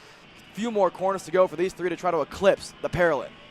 Yeah, that's a lot of it resting on the shoulders of Jake Manalio, having to hit his marks perfectly every single lap. Jaden Francisco and Holden Myers, they lagged back a little bit at the end of the lap. I don't know where they started this final one. Let's see if it's going to pay off. Francisco's going to end right on the bumper of his teammate at the line. None of them will go better that time by. DeGennaro's time still holding. Another group to the line. Little change. Simon Jack Klein jumps into the top 10. More to go. That was Danny O'Gara's group. Here comes another flurry. That's Orioli's pack. Hudson Howard on the last lap will bump his way back into the top 10. He'll push Gaddis down to 11th. And while Macha will only end in 5th, the pair are able to leap Enzo DeGennaro ahead of the trio that dominated most of the session. And Enzo will qualify on the pole in a full Swift Stars class. 32 drivers, just 8 under the cap by 0.04 of a second. Jake Manalio 3rd, Jaden Francisco 4th for the Nitros. Maxwell Macha pushes his teammate to the top, and it'll put himself just one more row in between them, but on the inside lane, and that'll be crucial with the way the starts naturally funnel to the exit of the turn 2 hairpin. On the flip side, that puts Cameron Johnson in the danger zone on the outside. Wynn Gottschalk, Orioli, Klein, Howard, and again, that last lap by Hudson, one of the few drivers to improve on his final circuit, gets him into the first 5 rows on the grid. Yeah, I mean, what a tightly knit qualifying session here for our Swift Stars. Impressive stuff, but how about it for the purple helmet, the dinosaur on the back of it as well. Enzo DeGennaro looking around. I don't know if he knows yet. I think he knows now. P1 for the Paralin. There you go. A little bit of signaling to the fence line to see where they ended up. But good stuff for Enzo. Let's go down and hear from the young man as he'll get ready to lead this field of green with Haley. Enzo, you were able to get it done, put it on pole. What are you thinking about going into these heats today? I definitely feel confident starting on pole, so definitely trying to keep the lead going into all the heats and see if we could take both two heat races. I'm sure the track definitely felt different in comparison to warm-up. Tell me about it. It was definitely different, more grip. The track was damp in warm-up, but definitely in qualifying had way more grip, so I was able to push harder and trust the kart more. Thank you, Enzo. Thank you. That's Enzo De Janeiro once again, and you can see already how far back they are in the scale line with how quick qualifying goes. And, well, we were waiting for it, Alex. I didn't get to watch every moment of that outlap access road in warm-up. Is that our first one of the day? Surprisingly, yes. The way that they've been treating the exit there. Okay, getting word from our director. They're the second one of the day. The first one fully on camera there, but no surprise to see it happen, at least on screen for sure. And again, the way that these drivers have been treating the exit of the pit lane, they've been flirting with that scenario for most of the morning and most of the day yesterday as well. And probably the first and not the last that we'll see on camera, just the way that these KA drivers have been trying to get out onto the racetrack. And again, it's just part of the aggression, right? It's part of trying to assert yourself on the racetrack, get the position that you want, because again, it's kind of like a race start. There's only so much you can, foreshadow, right? You can say, I want to do this, I want to do that. But once you get onto the racetrack, there's only so much that you can actually manage yourself before you have to just go out there and do laps. And like you said, sometimes there's a benefit to just going out there and doing your own thing, because you might be able to bank a fifth and final lap that a lot of other drivers are not able to do because they're too busy trying to shuffle and battle for position. Nonetheless, KA Senior, the first of two groups. There is one driver in here for sure that we can expect to see towards the front end of the field, and I believe it's going to be the likes of Caleb Gaffera. So one driver hit the wall there, got away with it. Let's see if we see what happened in the 923 on throttle, and once you get on that wall, Xander, you can kind of explain it. It just sucks you in, and there's nothing else you can do at that point. Yeah, well, especially once you get the front tire there, it'll rip the steering wheel out of your hand, and I think what happened ultimately was you can see how it's a bit darker right by where the barriers had probably had some water still seeping through them from the rain last night and the grass that they were right on the edge of. But having the inside tire touch that water then washed everyone out a little bit. They were that driver there in the 860 or the 963 was trying to obviously keep up with everyone in front of him, and ultimately went probably a mile an hour over the limit to make it through that turn without washing out and clobber in the wall. New colors for Addison Iannello there. She's joined her boyfriend James Overbeck at the Brandon Jarstracrack Racing Camp, and well, they have been a powerhouse in KA 100 action in 2025. They have won every single major in the regular season as of this point when you go back and count at least the U.S. Pro Kart Series mains and the Stars main at Charlotte Motor Speedway, and they've been a threat across the board at the SCUSA Pro Tour events as well. I don't know if there's been anyone else that's had a record like theirs to start 2025. We know, of course, that there's been plenty of teams that have been able to be dominant over the years in different divisions, but in a class like this, lower horsepower, draft dependency, pack racing, strategy, and so many drivers able to get up to the limit and compete, to be able to have the record they've had, Alex, it's impressive because it's not just wins, it's 1-2 finishes, it's podiums. And this guy, well, he was best of the rest at the second U.S. Pro Kart Series round. Caleb Gaffera with the Hotes driver development Gillard, he actually put it on the pole there as well. He was quick in practice, but he finds himself in the slow group here, the first of two going out, following post happy hour inspection. Yeah, so actually what happened to Caleb Gaffera was, again, we know the Stars Championship Series, they kind of track down on if you're practicing outside of the homologated allowed practices, and he was breaking in an engine outside of the, the 4 practice sessions he's allowed to do, and he was just kind of sitting in for somebody else. They said, listen, we don't like that. Whether you're breaking in a motor for 2-3 laps, that's extra practice that no one else got. You're going to get a DQ here for happy hour. So for Caleb Gaffera, unfortunate for him, he thought he was just allowed to do that. Not allowed to do that. That's why it's important to kind of follow the rules, Xander. And so for Caleb Gaffera in the slow group here for KA 100 Senior. But all by his lonesome here. He'd rather just go out there and do the laps himself rather than try to find a tow. And it's working for him so far, not as well as it's working for Enzo Vidmontien, who's 2 karts back by himself for SLA Kart Racing on board the Kart Republic. And that's a driver that has burst onto the scene here in the KA 100 senior side of things. I mean, I know last year he kind of debuted it over at the Norberg Invitational over in Orlando, but this year a full season on board the KA 100 senior package. And I got to say, pace-wise, maybe not to the level that I would have expected out the gate, but he's gotten quicker and quicker as the year has gone on. I think he's having to change his driving style a little bit as well from what he's learned from the junior to senior. So the senior guys may not take the aggression that he was once able to provide to the junior guys, and he's having to kind of fight back, elbows out a little more than he's used to. Yeah, I mean, he was almost a whole foot taller in the go-kart, and that's something that for the younger kids can be very intimidating when you roll up behind someone or you get passed by someone of that size. But again, for Enzo this year, it's a lot of learning, and honestly probably the most adversity he's faced in quite some time. He ended his mini career with an incredible run in Vegas, then rolled that into some very solid junior starts off the rip. But not only has there been an adjustment of who he's racing and the difference in dynamic on track from junior to the senior classes, but also they've had a lot of change in the package altogether. He started the year with Jay Howard Driver Development, shifted over to one of the Kart Republic North America satellite teams, the Florida-based SLA kart racing program. They've obviously had some impressive performances and some wins on some of the biggest stages in the U.S.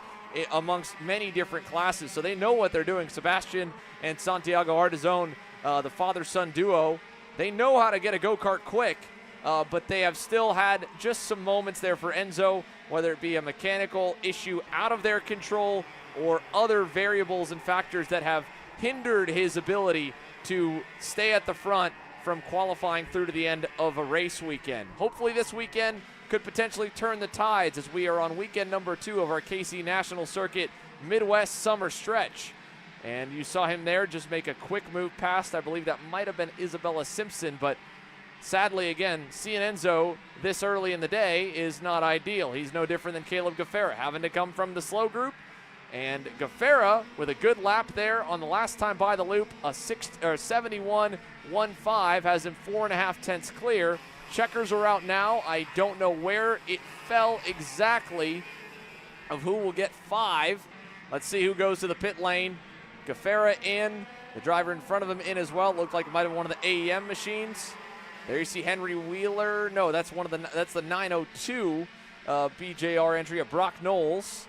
He's slowing on his last lap. He'll bail. Let's see if Vidmontien can go any better here. Addison Ianello sits 3rd. Crouch 4th. David Baker 5th. Ben Gaunt 6th. TJ Coyen 7th. Jacob Petticourt 8th. And it'll be no dice for any of them to go better on the 5th and final lap around. Vidmontien a 10th off his best. And for Caleb G, that's a good sign of what could be to come in about 10 minutes. Yeah, I don't want 4.5 tenths up. I don't want to speak too soon here and compare, day to day, but the fastest lap time we saw in KA Stars yesterday came in practice 4 from Alan Isambard, a 1:11.2. So a 1:11.1 from Caleb G is something that I'd probably be happy about, considering he was by himself on a track surface that he probably was unknown going into it, because you don't know what it was like from warm-up into the qualifying session today. And it's going to feel different than it was yesterday on new tires. A lot was thrown at this kid. And again, coming off of a DQ and happy hour yesterday, you're probably entering it a little bit frustrated as well. So again, I'd be pretty happy if I'm Caleb G, if I'm Hotes Driver Development, if I'm Josh Hotes, watching my driver put a 1:11.1 on the board. I mean, it looks like the track's progressing fast enough to where I wouldn't be surprised to see some lap times quicker than that, and we probably will in the fast group with more drivers working together at similar enough pace. But a 1:11.1 out the slow group, very, very quick, but 4.5 tenths on the second place driver, Enzo Vidmontien. So out of this group for sure. If I'm Enzo, I'm probably a little more concerned than if I was Caleb G. There's an overall look at everyone else here from Group B. A bit of a glitch on James Brassel. Tentatively, 72.253 has him slotted there right behind Justin Music for Arcane Motorsports and ahead of Brooke Shambo. On her KA Stars debut, David Morales there 13th, Tristan Rogers in 15th behind Chris Harrower, and 55 in total for KA Stars, 5 under their cap, but still it is a more than the main event grid size. 15 drivers will sadly miss out on a chance to fight for a win and a podium tomorrow afternoon. It'll all be partly determined by how they do in the heats today, of whether or not they get an automatic bye into the main, going to the A pre-final, or if they have to fight for the final 10 spots. That's still going to be an uphill battle regardless if you can get through to those in the main, because you'll start 31st through 40th. But again, it'll be a 25-driver B pre-final tomorrow morning. 15, 11 on back will miss out on the mains. This was today's lookout again, of course, with all of the sessions on tap. And we had the sun for a moment, Alex. It's gone back to somewhat overcast skies here at Newcastle, and while that is ominous when you look at the track record so far of what this weekend's weather conditions has been, it's good right now. Nothing in the area when it comes to any liquid sunshine. That'll keep the track temps cool enough that we should still see a pretty sizable improvement in lap times for the grip that has been laid down on the circuit. So KA Stars, fast group out on the track now. Let's take a look at who's quickest so far. Right out of the pit lane for Cash Perkins and Eli Warren to lead the field as they go over to that infield hairpin. Alan Isambard there in tow, Emery Lida there as well. Not necessarily all in the order from happy hour. They are gridded specifically in order for the kids, the micro and the minis, but the senior drivers and junior drivers have the option to go wherever they want to on the grid and out onto the racetrack. And they're still obviously trying to shuffle who should be where. Isambard and Lida going by on Perkins. That'll give Eli a little bit of a gap. Well, that's the way to do it, right? Out the gate, figure out where you want to be, and by lap 2, you should be in a decent enough track position that you're happy with. Because if you're still lap 2, lap 3, even into lap 4, still trying to find somebody to work with, at that point, the qualifying session is gone amiss, right? So this is a really good strategy from Lida, from Isambard, and even from Cash Perkins, right? If they're going to be aggressive that early, let them go. They clearly are faster out the gate. Might as well sit behind them, learn something, get their toe, and see what you can learn behind 2 of the drivers that have been very experienced in the KA senior field, especially Emery Lida around this racetrack throughout his career as well. So first time lap underway now. Eli Warren leading this group, and I like this strategy more than the aggressive out the gate strategy, simply because you pretty much guarantee yourself that extra lap compared to somebody who maybe would have exited midway through the group, and then you start battling, all of a sudden you get 4 laps instead of 5. I agree, Alex. I think it's better to potentially miss out following a faster driver than it is to lose an entire lap in such a short session and short amount of time to turn the tires on, and also only so many chances to put all 19 corners around this place together for one complete circuit. That's, again, over 1.1 miles, I believe actually 1.2 in length with the added shark fin halfway down the second long straightaway. That's a lot of chances for mistakes and a lot of chances to also separate yourself from the field. We're following young Davin Roberts, 11 years old. I don't even believe he's turned maybe 12 years old yet, but he is over 6 foot and had to request a waiver to be able to move up to the senior classes. They were already pushing weight in junior. He is trying to watch his weight, which is crazy to think about as a young man just barely on the cusp of high school.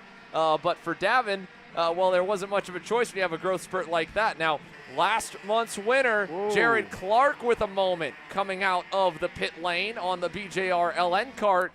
A little quick hip check with the left rear tire as he was trying to hustle it onto the track. No one's invincible from that, I guess. I mean, Jared Clark got away with one, because as we saw previously from the 923 in the first qualifying session, once you hook that left front, that's when things can get really sketchy. And that's when things can be facing the wrong direction, and all of a sudden you risk not even making an allowance on the circuit. So for Jared Clark, he'll be fine with that little bit of a love tap with the wall. But again, last month's winner from Charlotte Motor Speedway, starting out on a little bit of a wrong foot here for qualifying, but again, puts that behind you. Nothing happened to the go-kart. He'll be all good here with less than 3 minutes to go. And it's Isambard still top on the board. A 1:11.2 is the lap time that they're all chasing, but really it's a 1:11.1 that we're all chasing from Caleb Gaffera from the slow group. His lap still remains as a provisional pole. Here's Chase Buscaglia. He put it on pole at Charlotte Motor Speedway for the first round of the Stars Championship Series. From there, the luck wasn't there, but the comp card is quick.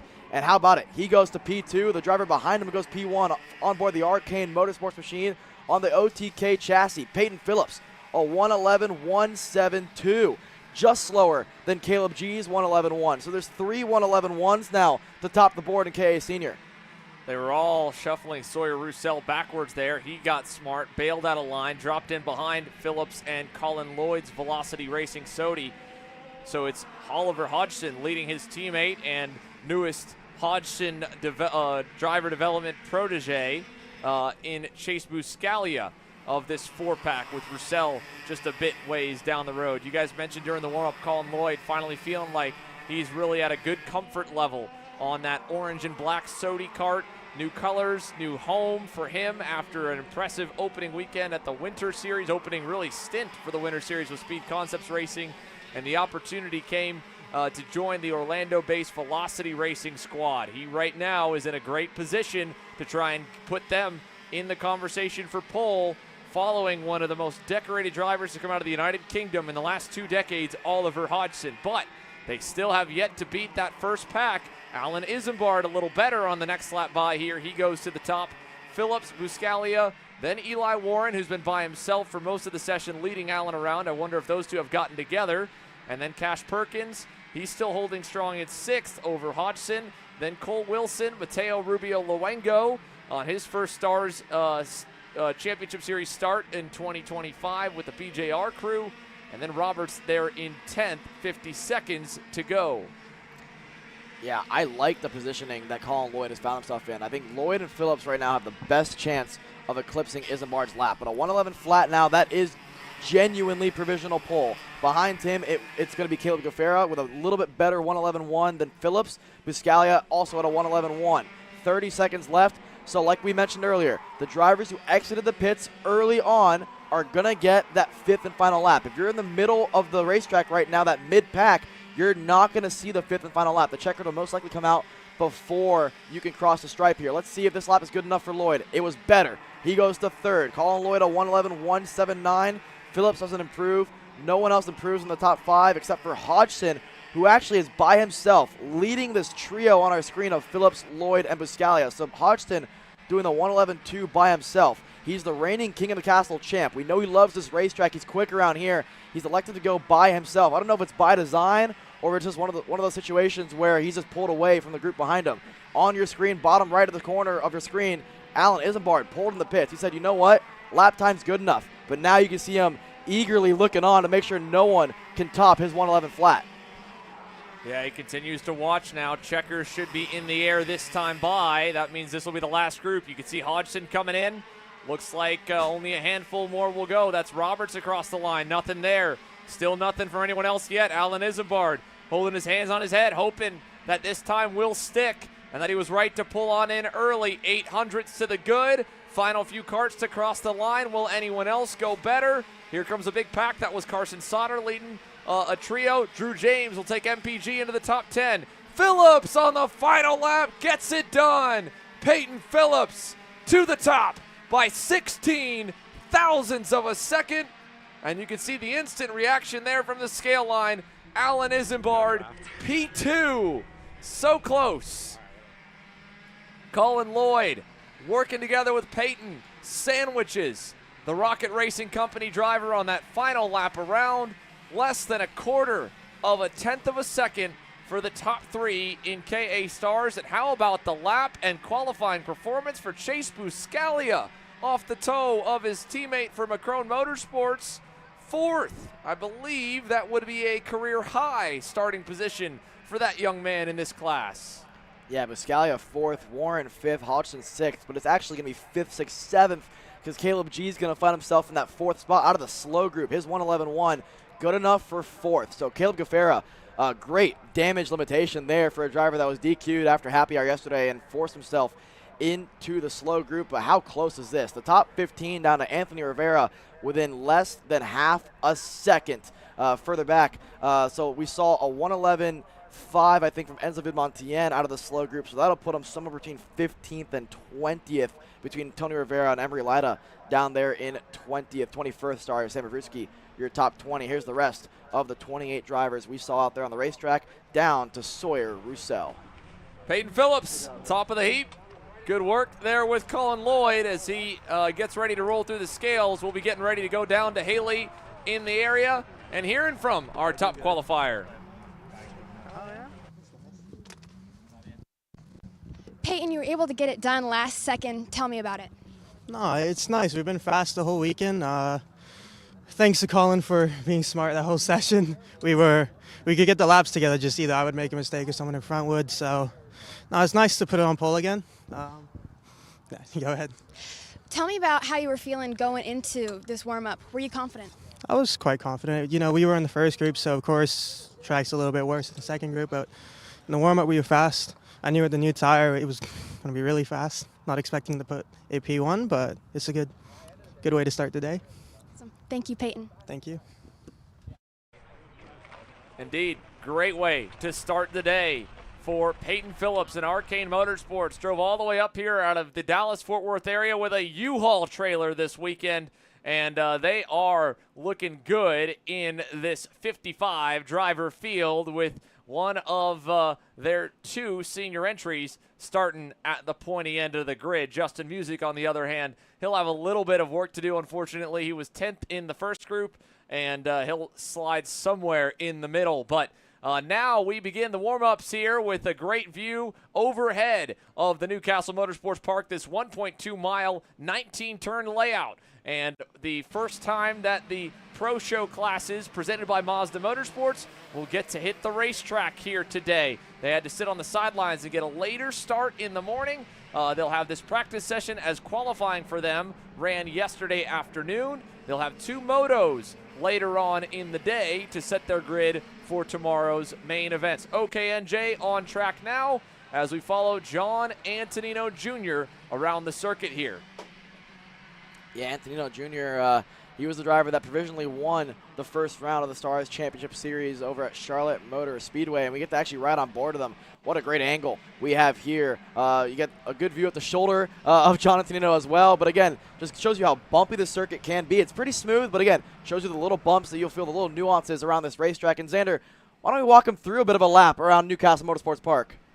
Yeah, let's take you through it here for John Antonino Jr. He's coming out of what they call the cell tower hairpin. Going backwards there, that's again a part of the racetrack that really begins to fall off to the outside on the entry. So you're kind of really putting a lot of extra load on those left side tires. Then right here, this is where Kyle Cuthbertson was mentioning yesterday, our on-site photographer, videographer for us, that the karts across the board in this class looked hooked up, and you can see it even on the outlap with a little bit of oversteer and a little lack of grip, bringing the tires up to temperature for Buddy, that he was still having his hands pretty smooth there through the 90s. Now back here, this is turn 2. The start of the race will go at the end of the straightaway, so you'll have a big run into that major brake zone. And right here, check out the banking and the elevation as they drop into that shark fin and then go back out of it into another major passing zone here, this infield hairpin. But he's already closing in on traffic. He'll make a move into the next passing zone, what's known as the green corner around this circuit, that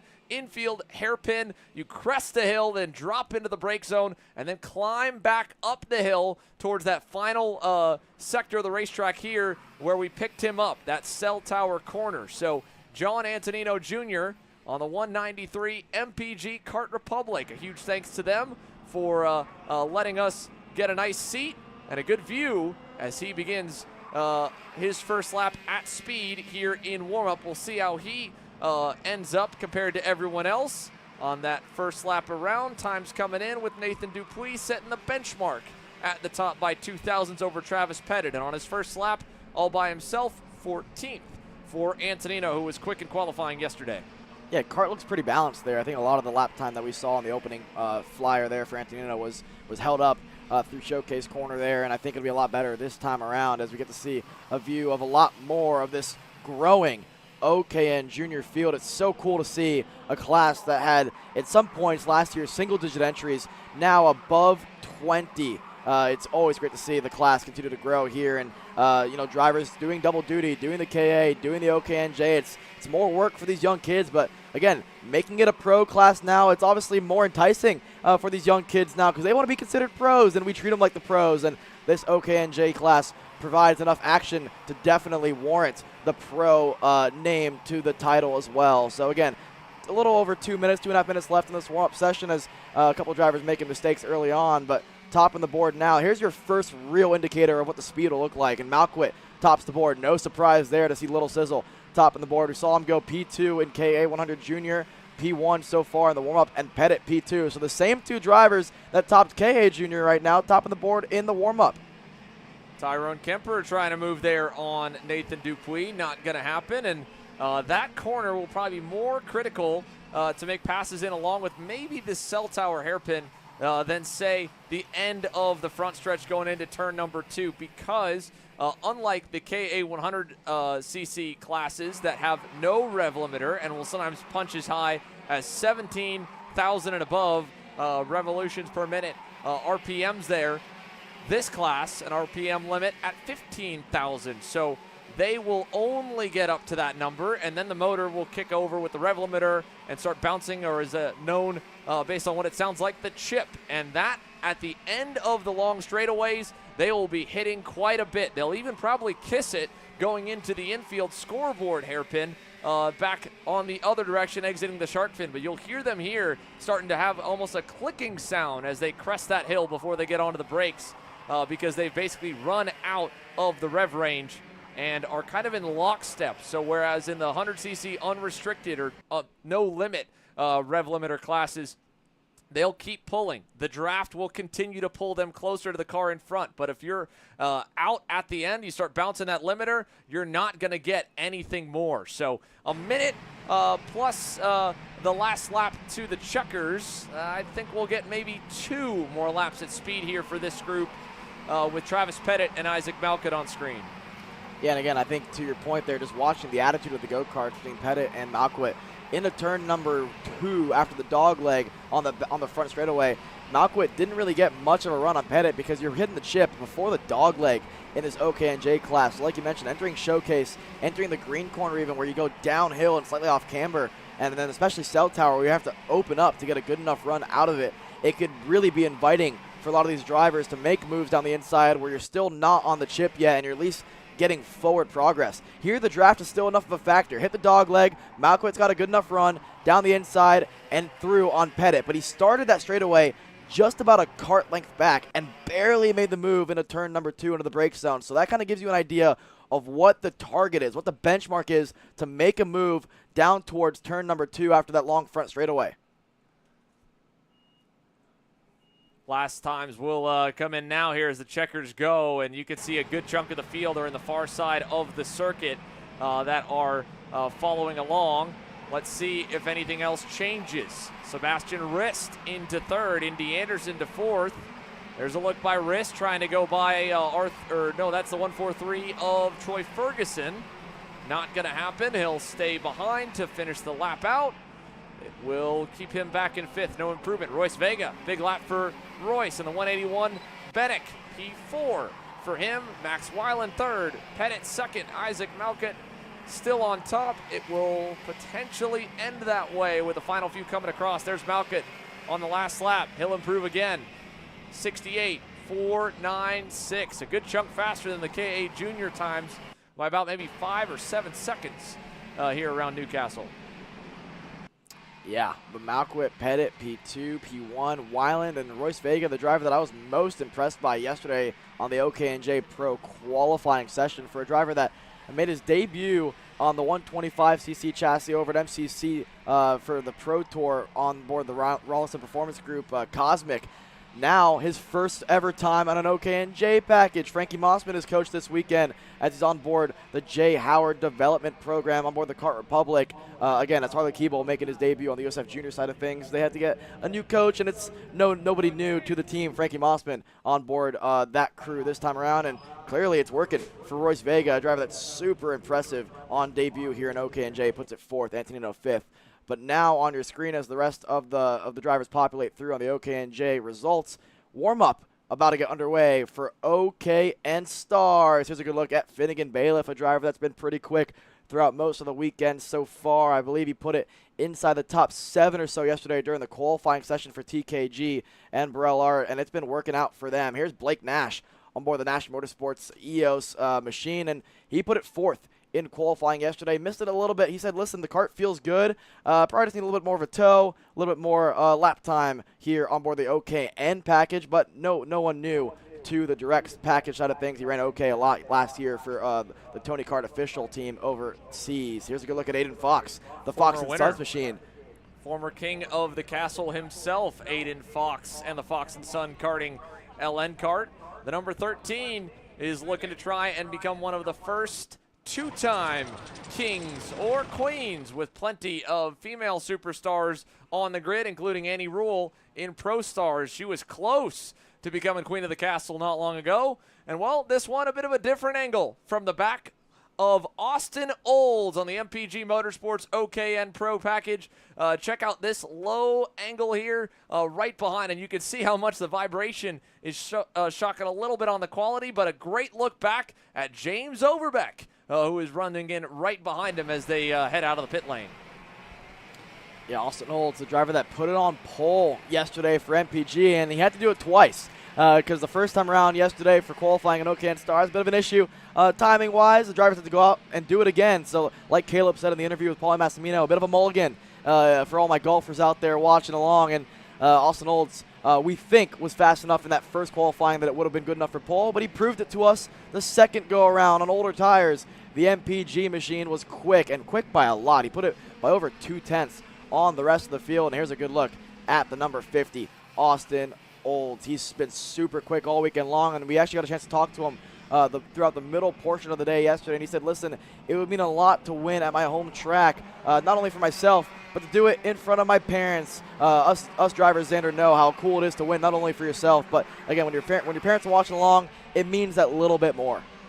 It does, and that as well as just to be able to be at home. I know his father Chris and mom Megan, they were having to work to be able to support his racing habit here and also make it all work, but they're also a critical piece of the MPG Motorsports family, and you'll find them helping out in a number of ways in the karting community across the board, both of them helping a ton of the Cup Karts North America events, well, they've been extremely hospitable for us over the years as well, and a huge shout out to them for what was such a great afternoon yesterday to watch their young superstar go to the top. Now, that was actually off of the back of Chase Gassiet Lee. We thought it might have been off Austin. He was actually just behind, so it was indeed off the back bumper of the 13 Nash Motorsports driver. Flipped around to get a back view. I think he's got his actual personal onboard camera facing the front direction, so, well, take advantage of both ways, I guess, here. He's got Chad Dawkin on the wrenches and coaching and developing him. I know that those two have been very excited to work together. Speaking with Chad, he's been stoked to have another driver to really get to work with over the course of a year. And as he rockets towards the front straightaway, he'll go to second, now third on that lap. Austin Olds picking right back up from Friday afternoon, 2 1/4 tenths clear over Finnegan Bailiff. Yeah, and Gassiet Lee, a driver that I think is pretty happy that he had a second chance at it in qualifying there, as the airbox actually fell off to start the second qualifying session. He still was able to put in a decent enough lap time to get onto the racetrack, but again, it was almost bad news for the 31 machine. All good, all fine and dandy. He was all smiles under our pits yesterday, Xander, because he came back and he came by to stop and talk to us as I believe one driver off the racetrack here as we got a Chase Gassiet Lee interview.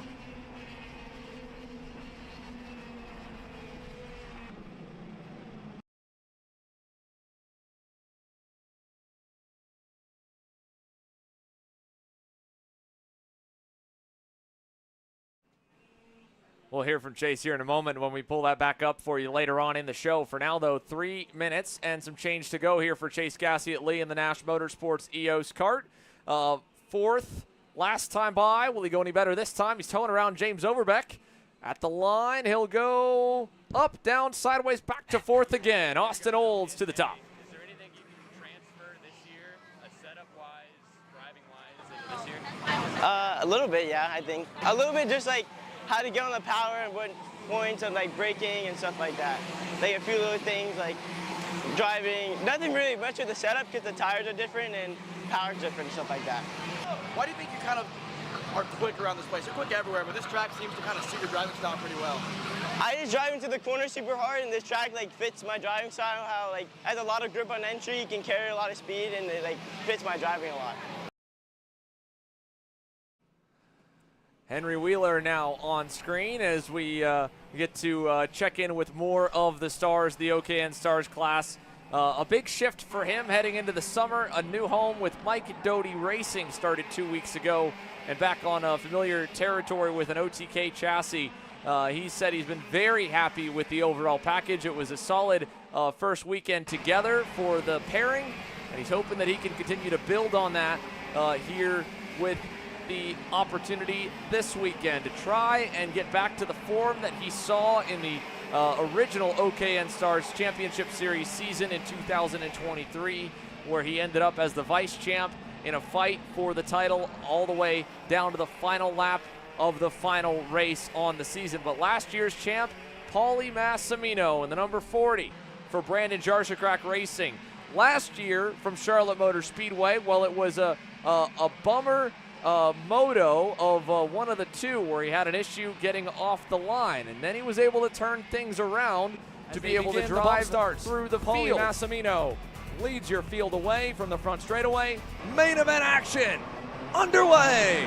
Got a run on Massimino. He's going to put the pole sitter under pressure at the end of the back straightaway here on lap number 1.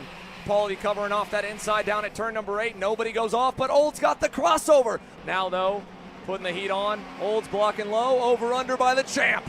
Austin Old's back to fight here into the last turn. He's going to send it right on him. Crossover move out of 14, not going to happen. Sweep the OKN classes, but he's got pressure. Massimino catches him off guard there. Turn 3, lap number 3. Austin Olds back to the lead as Paulie slows. Paulie Massimino with a problem down the front straightaway. And it all went awry for not just him, but Chase Gasket-Lee at that same moment back just a month ago at Charlotte Motor Speedway for the OKN Stars category, where, again, in 2024, a hiccupy Saturday led to a great Sunday main event, charging from the back of the top 10 to the race win. This year, a dominant performance on Saturday, only to have a broken reed take him out of the running in the early stages of the main on Sunday. But right now, still missing a little bit. He's under the same engine alliance as your fastest driver right now in Austin Olds. Carbolos Racing Engines powering the pair of them. But he said in his post-qualifying interview yesterday that, well, he just, you know, they've obviously got a lot of shared intel between the pair. He's not quite sure where that last difference is. He feels really good on his BJRLN kart. He's looked good on screen. That last lap looked really good. It'll put him to third provisionally before the Brazilian Diego Ramos crosses the line, and he will do no better, so he'll stick it in third for the number 40. Ramos fourth, Gasket-Lee fifth. A good lap out of Blake Nash. I think that's the closest anyone's been to Austin Olds on the latter half of the weekend so far, only a 10th off. Yeah, 107.4, again, very similar to the lap times we saw in practice 3 and qualifying yesterday for the OKN Stars drivers. So for Austin Olds, no pace lost, no pace gained throughout yesterday to today, but some pace gained for the rest of the field. Nash, Massimino, the two, that's probably the fastest I think those two have been all weekend long, the closest they've been, like you said, to Austin Olds. And for Ramos, that's a good lap. P4 for the Burlart driver who provisionally won the opening round of the Stars Championship Series before a post-race penalty with the incident with Chase Gasket-Lee put him back to third. But the Burlart driver has been quick all year long on the OKN package. Looking for a little bit more here to get to the top spot. Rounding out your top 5 was the driver we were speaking about for most of that session, Chase Gasket-Lee. But look at the drop-off there, Xander. 2 tenths from first to fourth, and then it's 5 tenths back for fifth, and then it's pretty tight from there on back. Wheeler, Weinberg, Overbeck all within a 10th, and then Bailiff, Fox, McKenna in their own little battle there, 8 and 9 tenths back as well. was a brutal day for Cameron Weinberg yesterday. This is at least a sight for sore eyes to get a bit closer to the field. But a great day for a driver who self-admitted he's not the best at qualifying. Mateus Morgado finds a way to get there by the end of the weekend, but this weekend might be the easiest path to that. Fastest in Friday qualifying for the PSL Karting Bureau Art driver, and coming off of a win at Charlotte Motor Speedway. He said in his post-race interview there that he's back to 100% now. He's ready to attack. He's ready to try and add a Stars title to his long list of accolades. The 2022 OK FIA World Champion, the 2024 Superkarts USA Pro Tour Pro Shifter Champion, along with the SCUSA Winter Series in 24 and in 25. But right now, those points are led by this young man, 16 years young, Jay Irwin from New Zealand. A podium run in Charlotte has him also well in the fight for the Stars title in 2025. And he's going to be one of the first headed onto the racetrack for our final warm-up session, our final session free to view for you today. Before we get into heat racing action here from Newcastle. 25 drivers here, a healthy turnout with a lot of talent joining the gearbox category this weekend, Alex. Yeah, a lot of talent joining the field. Good to see Annie Rule back in the go-kart on board the Magic Machine. And for a driver, Annie Rule is one of the most impressive drivers for me, because for somebody, if you've ever met Annie, she's about maybe 4'11" on a good day in tall shoes, and needs a lot of weight on that go-kart to make weight in the shifter class, but she's as good as anybody out there on the racetrack. And for somebody with limited track time at this point in her career, with how much she's doing for Race Liberante on board the Fat Karting League over there, works on board with Lindsay Lindquist there for the Link Project as well, working for her on the marketing side. So she's got a busy schedule on the back end, and then trying to sneak in some go-karting on the front end as well. So for Annie Rule, again, it's always good to see her back at the racetrack as well. Couple more drivers to talk about as well, right? We have to talk about the likes of Truly Adams, the 14-year-old for Factory Kart. I know Billy Musgrave's been working with him a lot on the California side of things. Good to see him over on the Midwestern side as well for Truly Adams on board the shifter package. Just getting used to that still, and he's been quick. And speaking of 14-year-olds, you can't forget about Gage Korn as well. Xander Gage has been a driver that we have seen on board the MPG package when he was with them. Now on board Maranello. And he's been fast. He actually burst out onto the scene at Charlotte Motor Speedway. He qualified inside the top 6 in that one before, I think, just still getting used to the starts, getting used to how these gear levers operate on board the starts, and obviously the clutch is something new to get used to if you're used to single speed only. And I guess the aggression as well from shifter racing, I think, has caught Gage out. But that's a driver that's racing not only here in the United States, but also racing on the European side as well for the CIK Academy, representing the USA, 1 of 2 drivers on the junior side of things as well. So busy schedules all across the board here in the shifter class. Indeed. It's a busy run of them with how many events they'll have together. This is the second of a stretch of 4, all within about a month-and-a-half span, going back to Cincinnati a week and a half ago to this race here, the Stars Championship Series second round. The third round of the Stars Series, also a very quick turnaround to the new to us and overall brand new to karting, Quaker City Motorsports Park. It'll be the first ever major American karting race held there, and Stars will be the series to bring the Stars of the series there at the beginning of July.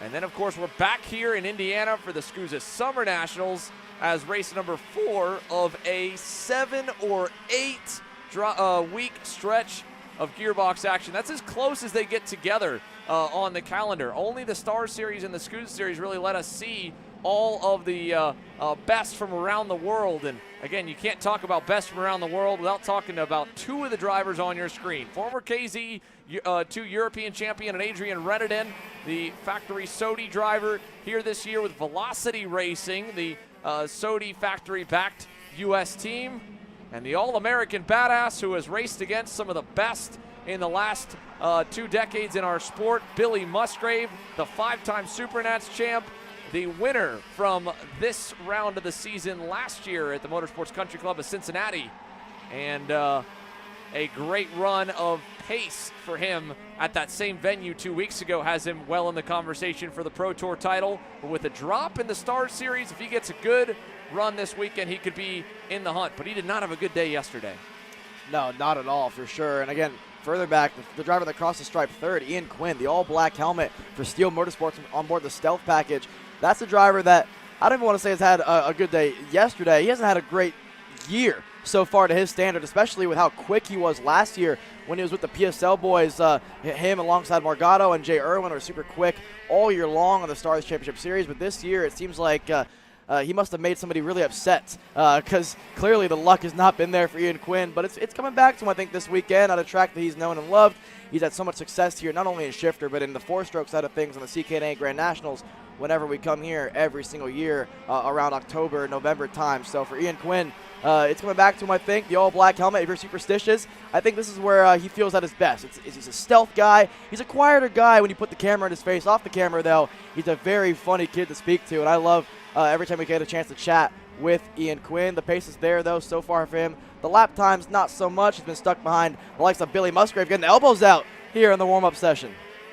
Yeah, Billy with a quick shake of the head there. He didn't like that move at all, and they're all losing touch with Renedin, who is driving way up the road, albeit time's not showing yet for the 2-1-2, or at least properly on the timing monitor. Truly Adams into the top 10 provisionally. Charlie Stein's there 10th.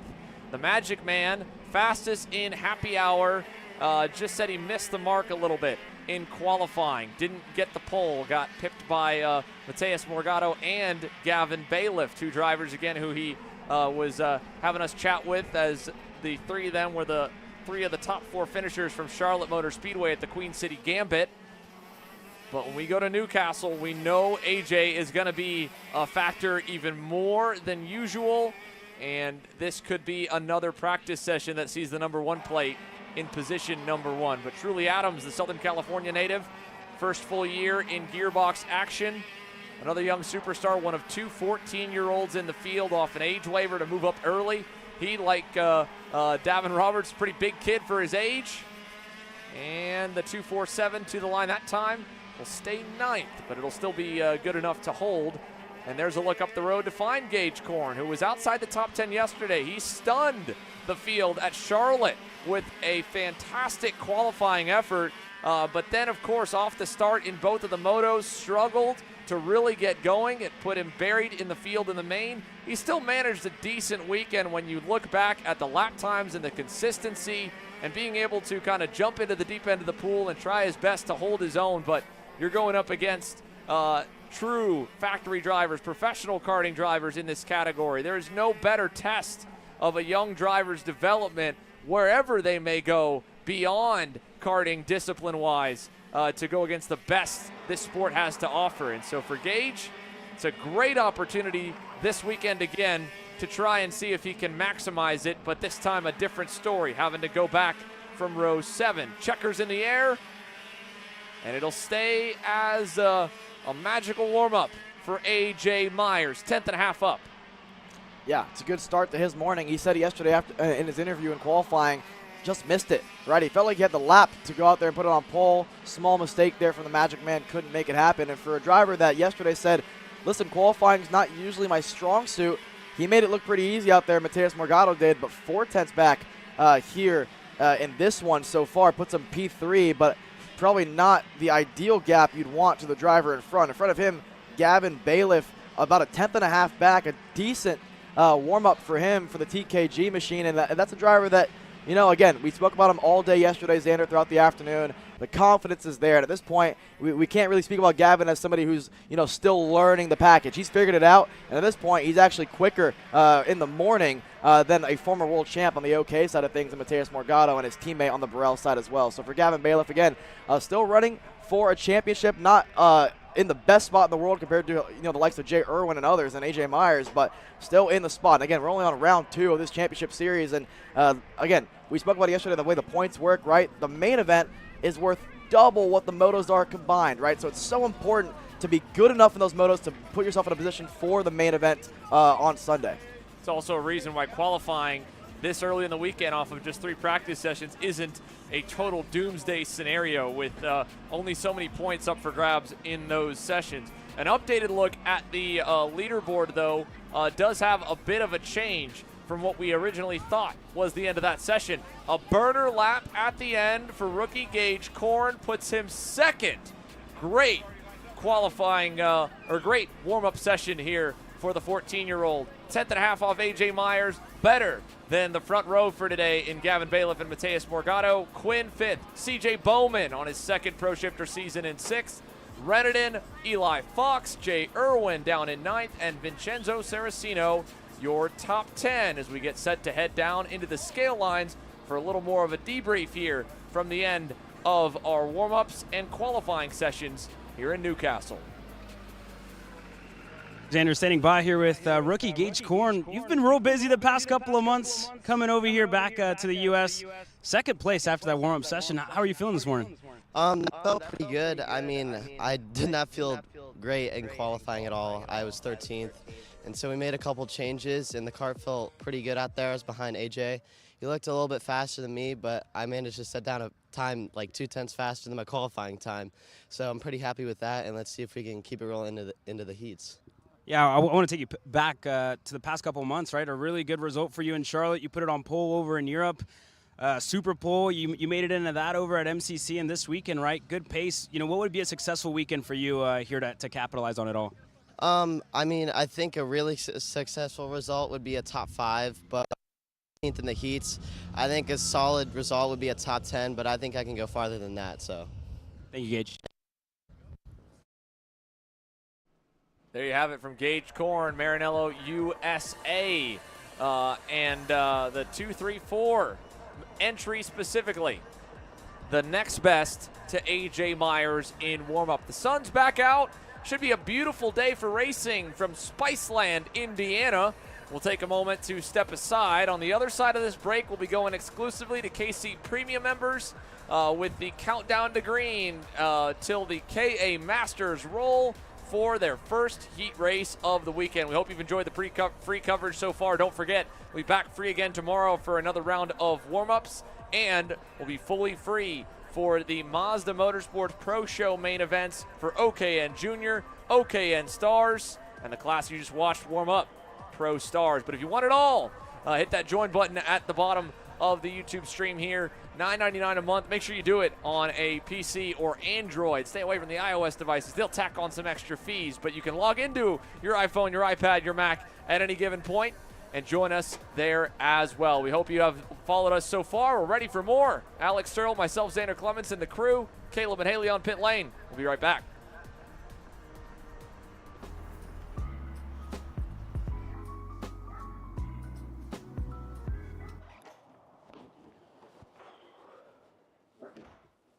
Hey, what's up, Caleb? What's up, Brandon? You sound defeated. A long day at the office? Yeah, got stuck at a cat food marketing meeting for like 3 hours. I don't know a thing about cat food, and I don't even work in marketing.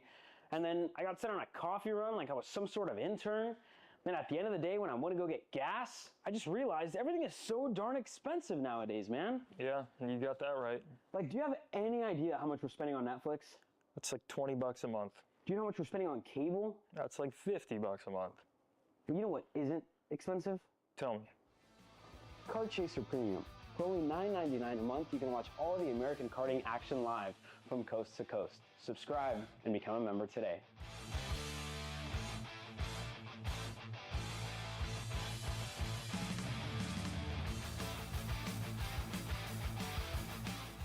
Paulie Massimino wins in KA. Paulie Massimino is a winner in OKN Stars. Take your driving to the next level with one-on-one coaching from 2024 OKN Stars champion Paulie Massimino. Kart rental options are available if you'd like to keep yours at home, and drivers in all classes are welcome. From Briggs 206 to Mini to KA100 and X30. With in-depth data